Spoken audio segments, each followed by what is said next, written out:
এই যে বন্ধুরা শুনছো, নতুন নতুন রোমান্টিক ভালোবাসার গল্প পেতে ও শুনতে চাইলে আমাদের সাগর এডিটিং চ্যানেলটি সাবস্ক্রাইব করে বেল বাটনটি অন করে দিও। লাইক কমেন্ট করতে মোটেও ভুলবেন না কিন্তু। ধন্যবাদ সবাইকে। এই কি সমস্যা তোর? তুই আমার বুকে হাত দিলি কেন? আমার বুকে হাত দেওয়ার পারমিশন তোকে কে দিয়েছে? না মানে আসলে তুমি তো এখন আমার বউ, তোমার সব কিছুতে হাত দেওয়ার অধিকার আমার রয়েছে, তাই তো একটু হাত দিয়ে দেখলাম। একদম থাপ্পড় মেরে তোর সব কয়টা দাঁত ফেলে দেব বলে দিলাম। অসভ্য মার্কা ছেলে একটা। আমি তোকে বিয়ে করেছি তাই বলি কি তোকে আমি আমার শরীরে হাত দেওয়ার পারমিশন দিয়েছি নাকি যে তুই আমার প্রাইভেট পার্টে হাত দিবি? না মানে আসলে আমি আমার বন্ধুদের কাছে সবসময় শুনে এসেছি বউয়ের সব জিনিসে হাত দেওয়ার অধিকার থাকে, বউকে আদর করার অধিকার থাকে, তাই তো আমি তোমার পারমিশন ছাড়াই তোমার শরীরে হাত দিয়েছিলাম। তাছাড়া আজ তো আমাদের বাসর রাত, তাই আমি এগুলো করতেই পারি। চুপচাপ কাপড় চোপড় চেঞ্জ করে ওয়াশরুম থেকে ফ্রেশ হয়ে এসে ঘুমিয়ে পড় বলছি। 1 সপ্তাহ পর তোর এক্সাম আছে, কথাটা ভুলে যাস না। আমি ভুলে যাইনি, আমি ঠিকই মনে রেখেছি। তুমি সব কিছু ভুলে গেছো। আজ আমাদের বিয়ে হয়েছে আর এখন আমাদের বাসর হবে, এই কথাগুলোর কি ভুলে গেলে চলে? বাসর তো জীবনে একবারই হয়। একদম বেশি কথা বলবি না বলে দিলাম, তাহলে কিন্তু আমি তোকে আজ সারা রাত পড়ার টেবিলে বসিয়ে রাখবো। তুই খুব ভালো করে জানিস আমার মেজাজ খারাপ হলে ঠিক কি করতে পারি। এখন তুমি সেসব কিছুই করতে পারবে না, কারণ তুমি আমার বিয়ে করা বউ। এখন তোমাকে আমি যেটা বলবো সেটাই করতে হবে। এখানে আমার কথা চলবে, তোমার কথা নয়। ও তাই নাকি? আচ্ছা ঠিক আছে, তাহলে আমিও দেখবো তুই কি করে আজ সারা রাত বিছানায় পিঠ লাগাস। আমি তোকে আজ সারা রাত পড়ার টেবিলে বসিয়ে রাখবো, অ্যান্ড দ্যাটস মাই চ্যালেঞ্জ। আরে নেহা প্লিজ, তুমি আমার সঙ্গে এরকমটা করো না। আজ আমাদের বাসর রাত, বাসর রাতে সবাই এনজয় করে, আমাকেও সেটা করতে দাও। প্লিজ তুমি আমার সঙ্গে এরকমটা করো না। সেটা বললে তো হবে না। আমার যেটা করতে মন চাইছে আমি সেটাই করব। আমি তোর কোনো কথাই শুনবো না। আজ সারা রাত তোকে পড়ার টেবিলেই বসে থাকতে হবে। আর যদি একবার বিছানায় গিয়ে শুয়েছিস তাহলে তোর কপালে খারাপ আছে। প্লিজ নেহা, তুমি এরকমটা করো না আমার সঙ্গে। আমি তোমার বিয়ে করা জামাই, জামাইয়ের সঙ্গে কেউ এরকম আচরণ করে না। জামাইকে ভালোবেসে আদর দিতে হয়। চুপচাপ তোকে যেটা জিজ্ঞেস করতে বলেছি তুই সেটাই কর। তুই খুব ভালো করেই জানিস পরীক্ষায় যদি খারাপ রেজাল্ট করিস তাহলে কিন্তু তোর কপালে খারাপ আছে।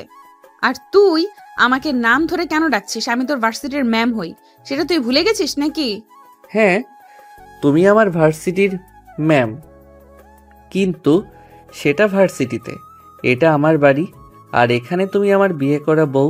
বিয়ে করা বউকে তো সবাই ভালোবেসে আদর করে নাম ধরে ডাকে, তাহলে এখানে আমার দোষটা কোথায়? শোন, এত দোষ গুণ বিচার করার সময় আমার নেই। তুই এক্ষুনি পড়ার টেবিলে বসবি আর আমি তোকে পড়া বুঝিয়ে দেব। আজ সারা রাত তুই শুধু পড়াশোনাই করবি, অন্য কোনো কথা শুনতে চাই না। আর যদি উল্টাপাল্টা কথা বলেছিস তাহলে কিন্তু তোর কপালে খারাপ আছে, এটা আমি তোকে বলে দিলাম। এই বলে নেহা নীলের হাত ধরে টানতে টানতে পড়ার টেবিলে নিয়ে গেল আর পড়ার টেবিলে বসিয়ে দিল। তো ভিউয়ার্স, গল্পটার আগাগোড়া নিশ্চয়ই আপনার কিছুই বুঝতে পারছে না। তো চলুন একটু ফ্ল্যাশব্যাক থেকে ঘুরে আসি আর সম্পূর্ণ বিষয়টা আপনাদেরকে বুঝিয়ে বলি। আজ থেকে 1 বছর আগে নীল যখন অনার্স ফার্স্ট ইয়ারে ভার্সিটিতে ভর্তি হয় তখনই তার নেহার সঙ্গে পরিচয় হয়। নেহা পড়াশোনা শেষ করে ভার্সিটির প্রফেসর হিসেবে নিযুক্ত হয়েছে আর নীল এই বছর অনার্স ফার্স্ট ইয়ারে ভর্তি হলো। ভার্সিটির প্রথম যেদিন নীল ভার্সিটি এসেছিল সেদিন ঘুম থেকে উঠতে একটু লেট হয়ে গেছিল, তাই সে তাড়াতাড়ি করে ভার্সিটি ক্যাম্পাসে বাইক পার্ক করে হলের দিকে যাচ্ছিল। তখনই হঠাৎ নেহার সঙ্গে তার ধাক্কা লেগে যায়। নেহা দেখতে খুবই সুন্দরী ছিল। নীল এমনভাবে নেহার উপরে ধাক্কা খেয়ে পড়ে গিয়েছিল যে নেহা তার নিচে আর সে উপরে ছিল। ও মাই গড, তুমি মেয়ে না আকাশের পরি গো। Shut up and I say just shut your mouth. চুপচাপ আমার উপর থেকে নেমে পড়ো। এভাবে বলে না ডার্লিং, তুমি দেখতে যাও সুন্দর, তোমার শরীরটাও ঠিক তেমনই সুন্দর। তোমার উপর শুয়ে থেকে তো আমার মনে হচ্ছে যেন কোনো তুলার বালিশের উপর শুয়ে আছি। ও তাই নাকি? আচ্ছা ঠিক আছে, দাঁড়া তাহলে তোকে আমি দেখাচ্ছি। মজা দেখে তো নতুন মনে হচ্ছে, মনে হয় ভার্সিটিতে নতুন এসেছিস, তাই এত বড় কথা বলার সাহস পেলি। সমস্যা নাই, আজই আমি তোকে বুঝিয়ে দেব কত ধানে কত চাল। এই কথা বলে নেহা নীলকে নিজের বুকের উপর থেকে ধাক্কা দিয়ে সরিয়ে উঠে দাঁড়ালো। আর তখনই নীলকে শার্টের কলার ধরে টেনে দাঁড় করালো আর ঠাস ঠাস করে তার দুই গালে দুইটা বসিয়ে দিয়ে পড়ল। আশা করি এবার কিছুটা বুঝতে পেরেছিস। আর একটা কথা তোকে বলে দিচ্ছি, এই ভার্সিটিতে পড়াশোনা করতে হলে ভদ্রভাবে পড়াশোনা করতে হবে। এই ভার্সিটিতে পড়াশোনা করতে হলে কোনো বেয়াদবি করা চলবে না, ভালোভাবে থাকতে হবে। এখন চুপচাপ ক্লাসরুমে যা, আর বাকি কথাগুলো তোকে পরে বলে দিব। নীল তখন কোনো কিছু বলতে চেয়েও আর বলতে পারল না। ততক্ষণে নেহা চলে গেছে। এদিকে নীল অনেক খোঁজাখুঁজি করে নিজের ক্লাসরুম খুঁজে নিল আর ক্লাসে এসে বসে পড়ল। অনেকক্ষণ পরে ক্লাস টিচার ঢুকলো। নীল তো টিচারকে দেখে পুরোই অবাক। এটা তো অন্য কেউ না, একটু আগে যে মেয়েটার সঙ্গে ধাক্কা লেগেছিল সেই মেয়েটাই। নীল অনেকটা হতবম্ব আর অবাক হয়ে সবার সঙ্গে উঠে দাঁড়িয়ে টিচারকে সম্মান প্রদর্শন করলো। একটু পরে নেহা ক্লাস শুরু করলো। নেহা ছিল ইংলিশ টিচার। ইংরেজিতে নীল বরাবরই একটু দুর্বল ছিল, তাই সে নেহাকে দেখে মনে মনে একটু ভয় পেয়েছিল, কিন্তু তারপরও তার চেয়ারে সেটা ফুটে উঠতে দিল না। সে নিজের মধ্যে যথেষ্ট সাহসী ভাব রেখে ক্লাস করতে থাকলো। কিছুক্ষণ পরই নেহা নীলকে বেশ কিছু প্রশ্ন করে, কিন্তু নীল সেখান থেকে শুধুমাত্র একটা প্রশ্নের উত্তর দিতে পারে, তাই নেহা অনেকটাই রেগে গেল আর নীলকে ক্লাসের সবার সামনে নীল ডাউন করিয়ে রাখলো। সেটা দেখে সবাই অনেক হাসাহাসি করছিল। যে ছেলেটা আজকে প্রথম ক্লাসে আসলো আর আজকে ম্যামের কাছে তাকে নীল ডাউন হতে হলো, কিন্তু নেহা সে দেখি কোনো ভ্রুক্ষেপ করলো না। সে সারা ক্লাস তাকে নীল ডাউন করিয়ে রাখলো। ক্লাস শেষ হলে সে নীলকে নিজের কেবিনে ডেকে নিল। নীল ক্লাস থেকে বের হয়ে নেহার কেবিনের দিকে যাচ্ছিল। তখনই হঠাৎ তার ক্লাসের একটা ছেলে তাকে বলল, কি ব্যাপার, তুমি তো আজকেই প্রথম দিন ক্লাস আসলি, আর আজকেই কেন ম্যাডাম তোমাকে নিজের কেবিনে ডেকে নিচ্ছেন? সেটা তো আমি এখনো বুঝতে পারছি না, নিশ্চয়ই ম্যামের কাছে গেলেই বুঝতে পারবো। তবে আমার মনে হয় ম্যাম আমাকে প্রথম দেখাতেই ভালোবেসে ফেলেছেন, যার কারণে তিনি নিজের কেবিনে ডেকে নিয়ে আমাকে প্রেমের প্রস্তাব দিতে চাইছেন। তোমার মাথা খারাপ হয়েছে? তুমি চেনো এই ম্যাডামকে? উনি প্রচণ্ড রাগী আর বদমেজাজি। জানি না তোমার সঙ্গে কি হতে চলেছে, তবে সাবধান, ম্যামের সঙ্গে কোনো উল্টোপাল্টা উত্তর দিতে যেও না, তাহলে কিন্তু তোমার কপালে খারাপ হয়ে আছে, কথাটা মনে রেখো। আরে বাবা, তুমি এত চিন্তা করো না, ম্যাম আমাকে কিছুই করবেন না, আমি সত্যি বলছি। তুমি দেখে নিও, ম্যাম প্রথম দেখাতেই আমাকে ভালোবেসে ফেলেছেন, তাই তো আমাকে নিজের কেবিনে ডেকে নিয়ে প্রেমের প্রস্তাব দিতে চাইছেন। তোমার সে আশায় ঘুরে বাড়ি, কারণ ম্যামকে আমরা প্রত্যেকটা স্টুডেন্টই খুব ভালো করে চিনি। তিনি প্রেম করার মতো মেয়ে নন। তাছাড়া বয়স তো অনেক হয়েছে, যেহেতু ভার্সিটির প্রফেসর, তাই আমার মনে হয় ওনার হাজব্যান্ড থেকে শুরু করে বাচ্চা কাচ্চা পর্যন্ত আছে, তাই সেসব চিন্তাভাবনা বাদ দিয়ে দাও। আরে ভাই, কে বলেছে হাজবেন্ড বাচ্চা কাচ্চা থাকলে কেউ প্রেম করবে না? আমার মতো হ্যান্ডসাম ছেলে দেখলে 3 বাচ্চার মাও বাচ্চা রেখে আমার সঙ্গে পালাবে। এই কথা বলে নীল ছেলেটাকে পাশ কাটিয়ে নেহার কেবিনের দিকে অগ্রসর হতে থাকলো। নীল নেহার কেবিনে প্রবেশ করতেই নেহা নীলকে বলে, তোর বাসা কোথায় আর কোন কলেজ থেকে এসেছিস? আমার বাসা ঢাকাতেই, আর আমি ঢাকা সিটি কলেজে পড়াশোনা করতাম, সেখান থেকে এসেছি। যাই হোক ম্যাম, এবার আপনার ব্যাপারে বলুন। তোর সাহস তো কম নয়, তুই আমার কেবিনে দাঁড়িয়ে আমাকে প্রশ্ন করছিস। তুই জানিস আমি তো টিচার, আর টিচারকে তুই এইভাবে প্রশ্ন করার সাহস কোথায় পাচ্ছিস? আরে ম্যাডাম, আপনি রেগে যাচ্ছেন কেন? এখানে রেগে যাওয়ার মতো কি আছে? আপনি আমার টিচার, তাই আপনি আমাকে প্রশ্ন করেছেন। আমিও আপনার স্টুডেন্ট, তাই আপনার ব্যাপারেও আমার জানার অধিকার রয়েছে। বলুন না আপনার ব্যাপারে কিছু। আমি তো টিচার হই, এটা তোর জন্য যথেষ্ট। আমার ব্যাপারে আর কোনো কিছু জানার আগ্রহ দেখাস না, তাহলে কিন্তু তোকে বিপদে পড়তে হবে। কথাটা মনে রাখিস, কারণ ভুলে যাবি না আমি তোর টিচার হই। বউ হলেও কিন্তু সমস্যা নেই। যাই হোক ম্যাম, আপনাকে কিন্তু আমার হেব্বি লেগেছে। আপনি চাইলে আমি আপনার বাসায় বিয়ের প্রস্তাব পাঠাতে পারি। কথাটা শেষ করার আগেই নেহা নিজের চেয়ার ছেড়ে উঠে এসে নীলের শার্টের কলার চেপে ধরে রাগে গজগজ করতে করতে বলতে লাগলো।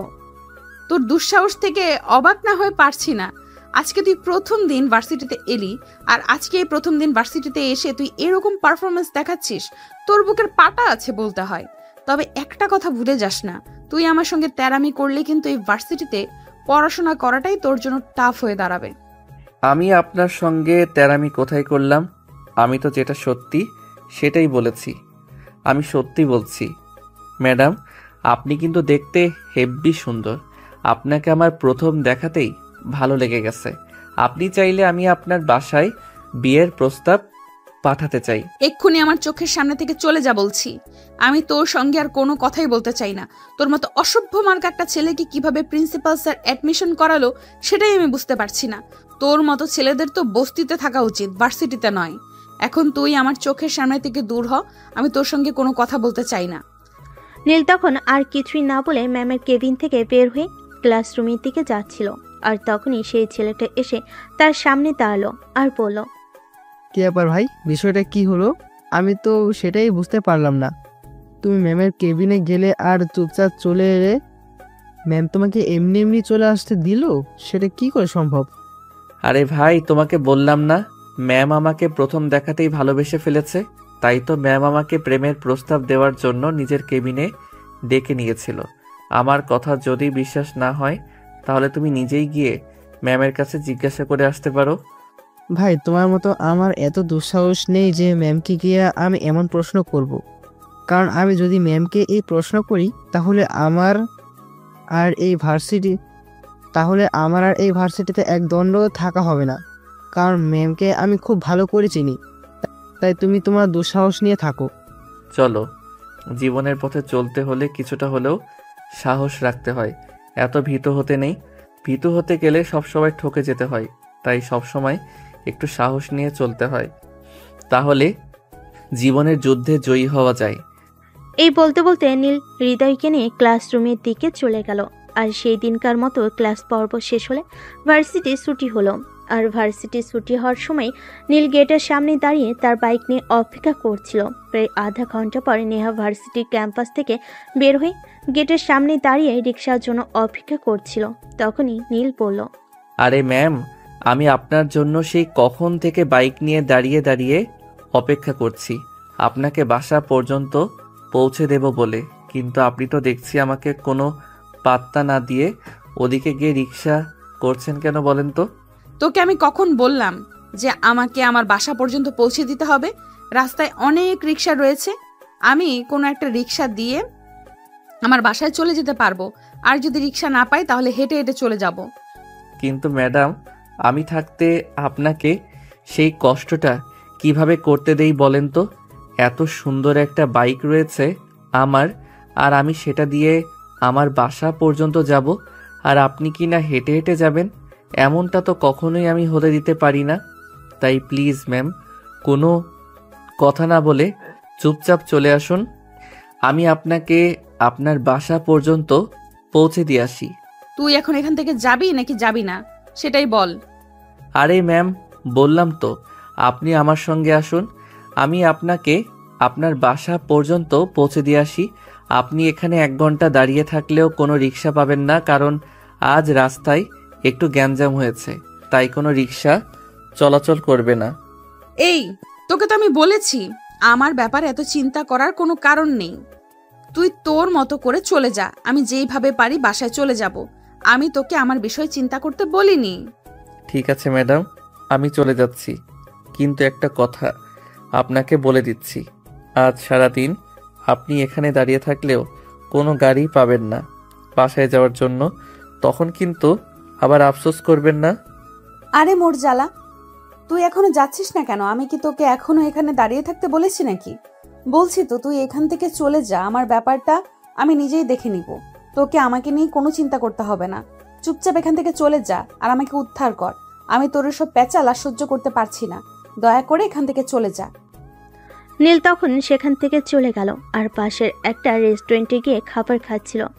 কারণ আছে, সবকিছু ঠিক করে রেখেছে সে তার বন্ধুদের দিয়ে। এই রাস্তায় রিক্সা চলাচল বন্ধ করে দিয়েছে। আর তার জন্য অবশ্য তাকে একটা মোটা অঙ্কের পেমেন্ট করতে হয়েছে। সে যাই হোক, এই ব্যাপারে একটু চিন্তিত নয়, কারণ ম্যাডামকে দেখে তার প্রথম দেখাতেই ভালো লেগে গেছে। তাই সে যেভাবেই হোক ম্যাডামকে পটাতে চায়। প্রায় 1 ঘন্টা পর সে রেস্টুরেন্ট থেকে বের হয়ে আসলো আর বাইক নিয়ে ভার্সিটির সামনে উপস্থিত হলো। নেহা ম্যাডাম তাকে দেখে বলল, কি ব্যাপার, তুই আবার এখানে আসলি কেন? তুই না বাসায় চলে গেছিলি, তাহলে আবার এখানে কেন আসলি? ম্যাডাম, আমি তো সে কবে বাসায় চলে গিয়েছিলাম, কিন্তু আপনাকে তো বললাম আজ এখানে কোনো রিক্সা আসবে না। তাই চলুন আমি আপনাকে আপনার বাসা পর্যন্ত পৌঁছে দিয়ে আসি।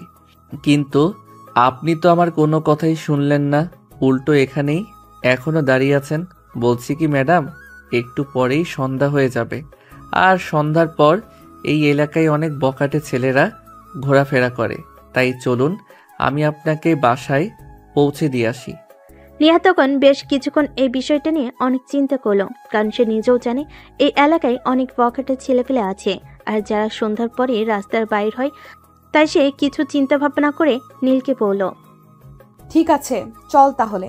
তবে একটা কথা মাথায় রাখবি, রাস্তায় কিন্তু তোকে আস্তে আস্তে বাইক চালাতে হবে। হুট করে ব্রেক করবি না। এই কথাগুলো যদি তুই মাথায় রাখতে পারিস, তাহলেই আমি তোর সাথে বাইকে উঠবো। ঠিক আছে ম্যাডাম, কোনো সমস্যা নেই। আপনি যেমন বলবেন তেমনটাই হবে। আপনি আমার ম্যাডাম, আমি কি আপনার কথা অমান্য করতে পারি? আর আপনার জন্য মায়া লাগছিল বলেই তো এতক্ষণ পর আবার বাসা থেকে ফিরে আসলাম আপনাকে বাসায় পৌঁছে দেওয়ার জন্য। যাই হোক, তাড়াতাড়ি উঠে পড়ুন, আর এই নিন হেলমেট। নেহা তখন নীলের হাত থেকে হেলমেটটা নিয়ে মাথায় পরে নিল আর তারপর বাইকে উঠে বসলো। তখন মনে মনে ভাবতে লাগলো, একবার যখন বাইকে উঠেছেন তখন বুঝতে পারবেন আমি কি জিনিস। নীল বাইক চালাচ্ছিল, তখনই হঠাৎ রাস্তার সামনে একটা ম্যানহোলের ঢাকনার সঙ্গে ধাক্কা লেগে গেল। আর তখনই নেহা অনেকটা ছিটকে পড়ে যেতে চাইছিল। তাই সে নীলকে জড়িয়ে ধরলো আর বলল, কিরে, কি ব্যাপার, কি সমস্যা তোর? তোকে না আমি বলেছি আস্তে আস্তে গাড়ি চালাবি আর রাস্তা দেখে চালাবি, এইভাবে হুটহাট ব্রেক করবি না। তাহলে এরকমটা কেন করলি? আই এম সরি ম্যাডাম, এখানে ম্যানহোলের ডানটা ছিল, এটা আমি খেয়াল করিনি। I am really sorry. আর কখনো এমন হবে না, আমি দেখে চালাচ্ছি। আপনি প্লিজ একটু দয়া করে আমায় ধরে বসুন। আমি তোকে ধরে বসতে পারবো না, কারণ আমি খুব ভালো করেই জানি আমি তোকে ধরে বসলেই তুই আরো জোরে বাইক চালাবি, যাতে আমি তোকে জড়িয়ে ধরি আর তুই সেটা ফিল নিতে পারিস।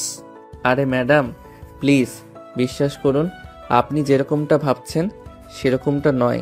আমি এতটাও খারাপ নই। আপনি আমাকে ধরে বসুন। তাছাড়া সন্ধ্যা হয়ে আসছে, আপনার বাসার লোকেশন তো আরও প্রায় 20 মিনিটের পথ দেখাচ্ছে। আমাকেও তো বাড়িতে ফিরতে হবে। নেহা তখন কিছু একটা চিন্তা করে নীলকে ধরে বসলো আর নীল আরো জোরে বাইক চালাতে লাগলো, কারণ তার মনে তো এটাই ছিল জড়িয়ে ধরে বসবে আর সে জোরে জোরে বাইক চালাবে আর নেহার শরীরের উষ্ণতার ফিল নেবে।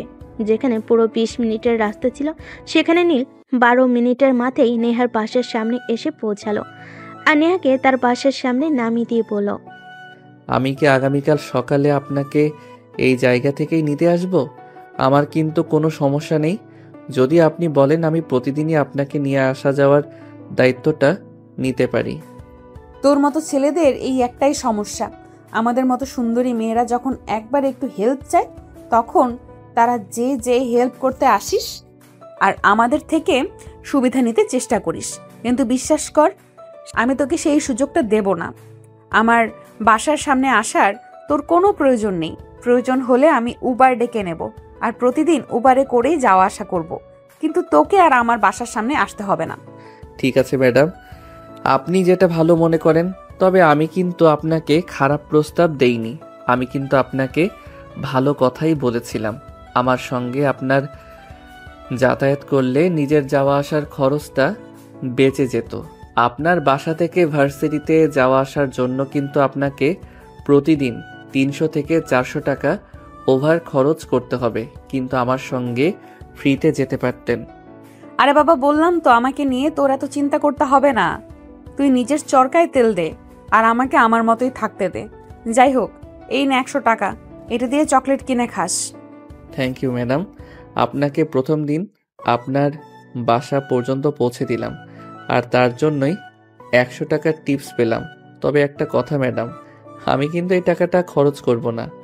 আপনার দেওয়া প্রথম উপহার হিসেবে নিজের মানিব্যাগের এক কোণায় রেখে দেব। আসলে এটা সত্যি যে তোর মাথায় সমস্যা আছে। তুই এক কাজ করিস, তোর বাবার নাম্বারটা আমাকে দিস। আমি তোর বাবাকে ফোন দিয়ে বলে দিব তোকে একজন ভালো সাইকোলজি স্পেশালিস্ট দেখাতে। তা না হলে তোর যেরকম মেন্টালিটি অবস্থা, তাতে তুই বেশি দিন ঠিক থাকতে পারবি না। তোকে খুব তাড়াতাড়ি মেন্টাল হসপিটালে শিফট করতে হবে। নীল তখন নেহার কথার কোনো উত্তর না দিয়ে হাসতে হাসতে বাইক নিয়ে সেখান থেকে চলে গেল। আর নেহা বাসে প্রবেশ করলো। নেহা বাসে প্রবেশ করতেই তার আম্মু তাকে প্রশ্ন করলো, কি ব্যাপার নেহা, আজ ভার্সিটি থেকে ফিরে আসতে এত লেট হলো কেন?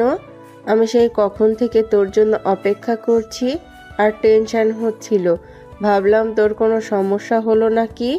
তাছাড়া অনেকবার তোকে ফোন দিয়েছিলাম, তোর ফোন সুইচ অফ বলছিল। আম্মু, আসলে গতকাল রাতে ফোনটা চার্জে দিতে ভুলে গিয়েছিলাম। ফোনের চার্জ শেষ হয়ে গেছিল, তাই ফোন সুইচ অফ বলছিল। আর ফোনের চার্জারও সঙ্গে নিয়ে যাইনি যে ফোনটা চার্জ দেব। আচ্ছা ঠিক আছে, কোনো সমস্যা নেই, এখন ফ্রেশ হয়ে বিশ্রাম নে।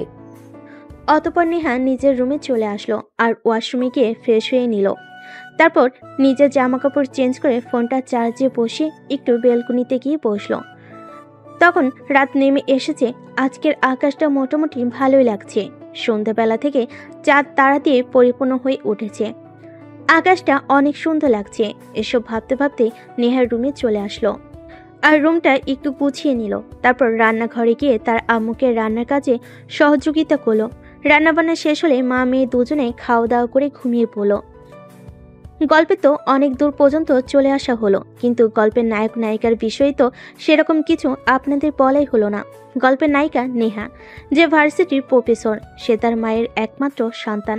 মায়ের একমাত্র সন্তান বলার পেছনেও যথেষ্ট কারণ রয়েছে। কারণ নেহার বয়স যখন 6 মাস, তখন নেহার বাবার সঙ্গে নেহার আম্মুর ডিভোর্স হয়ে যায়। আর নেহাকে তার আম্মু তার আব্বুর সঙ্গে যেতে দেয়নি, তাই নেহা তার আম্মুর কাছে থেকে যায়।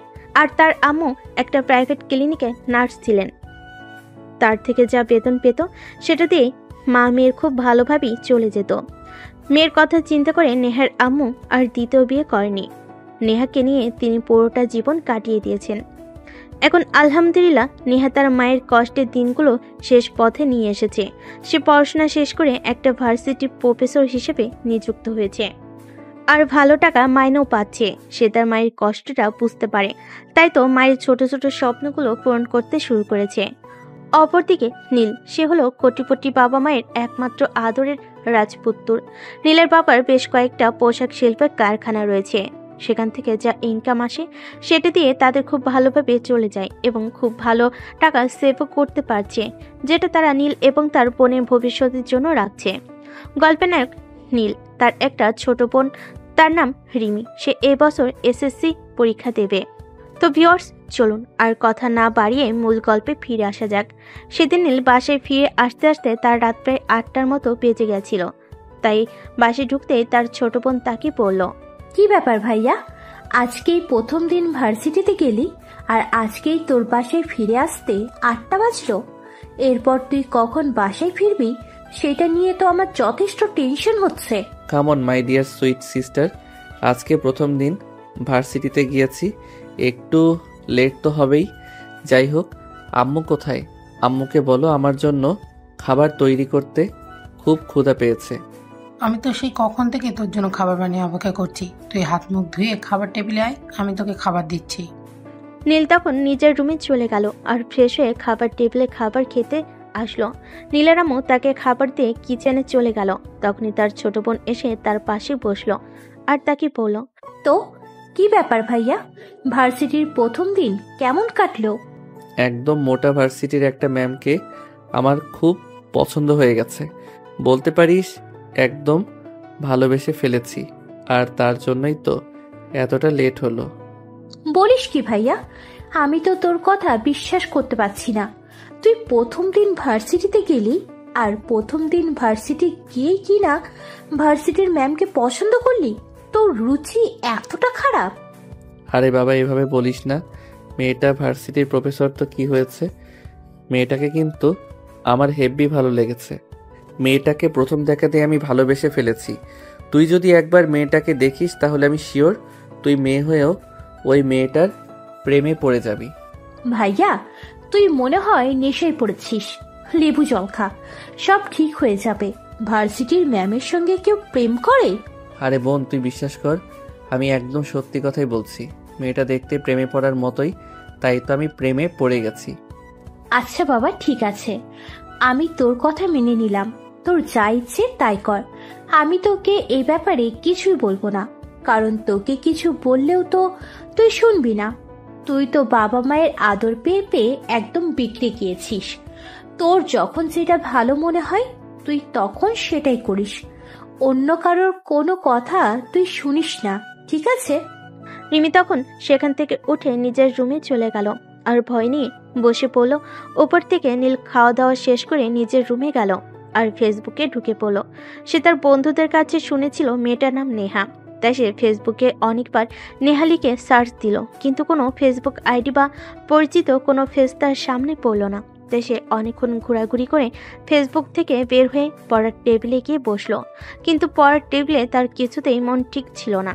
তার মন বারবার নেহার কাছে চলে যাচ্ছিল, বারবার তার চোখের সামনে নেহার ছবি ভেসে উঠছিল আর নেহার বলা কথাগুলো তার কানের কাছে বাজছিল।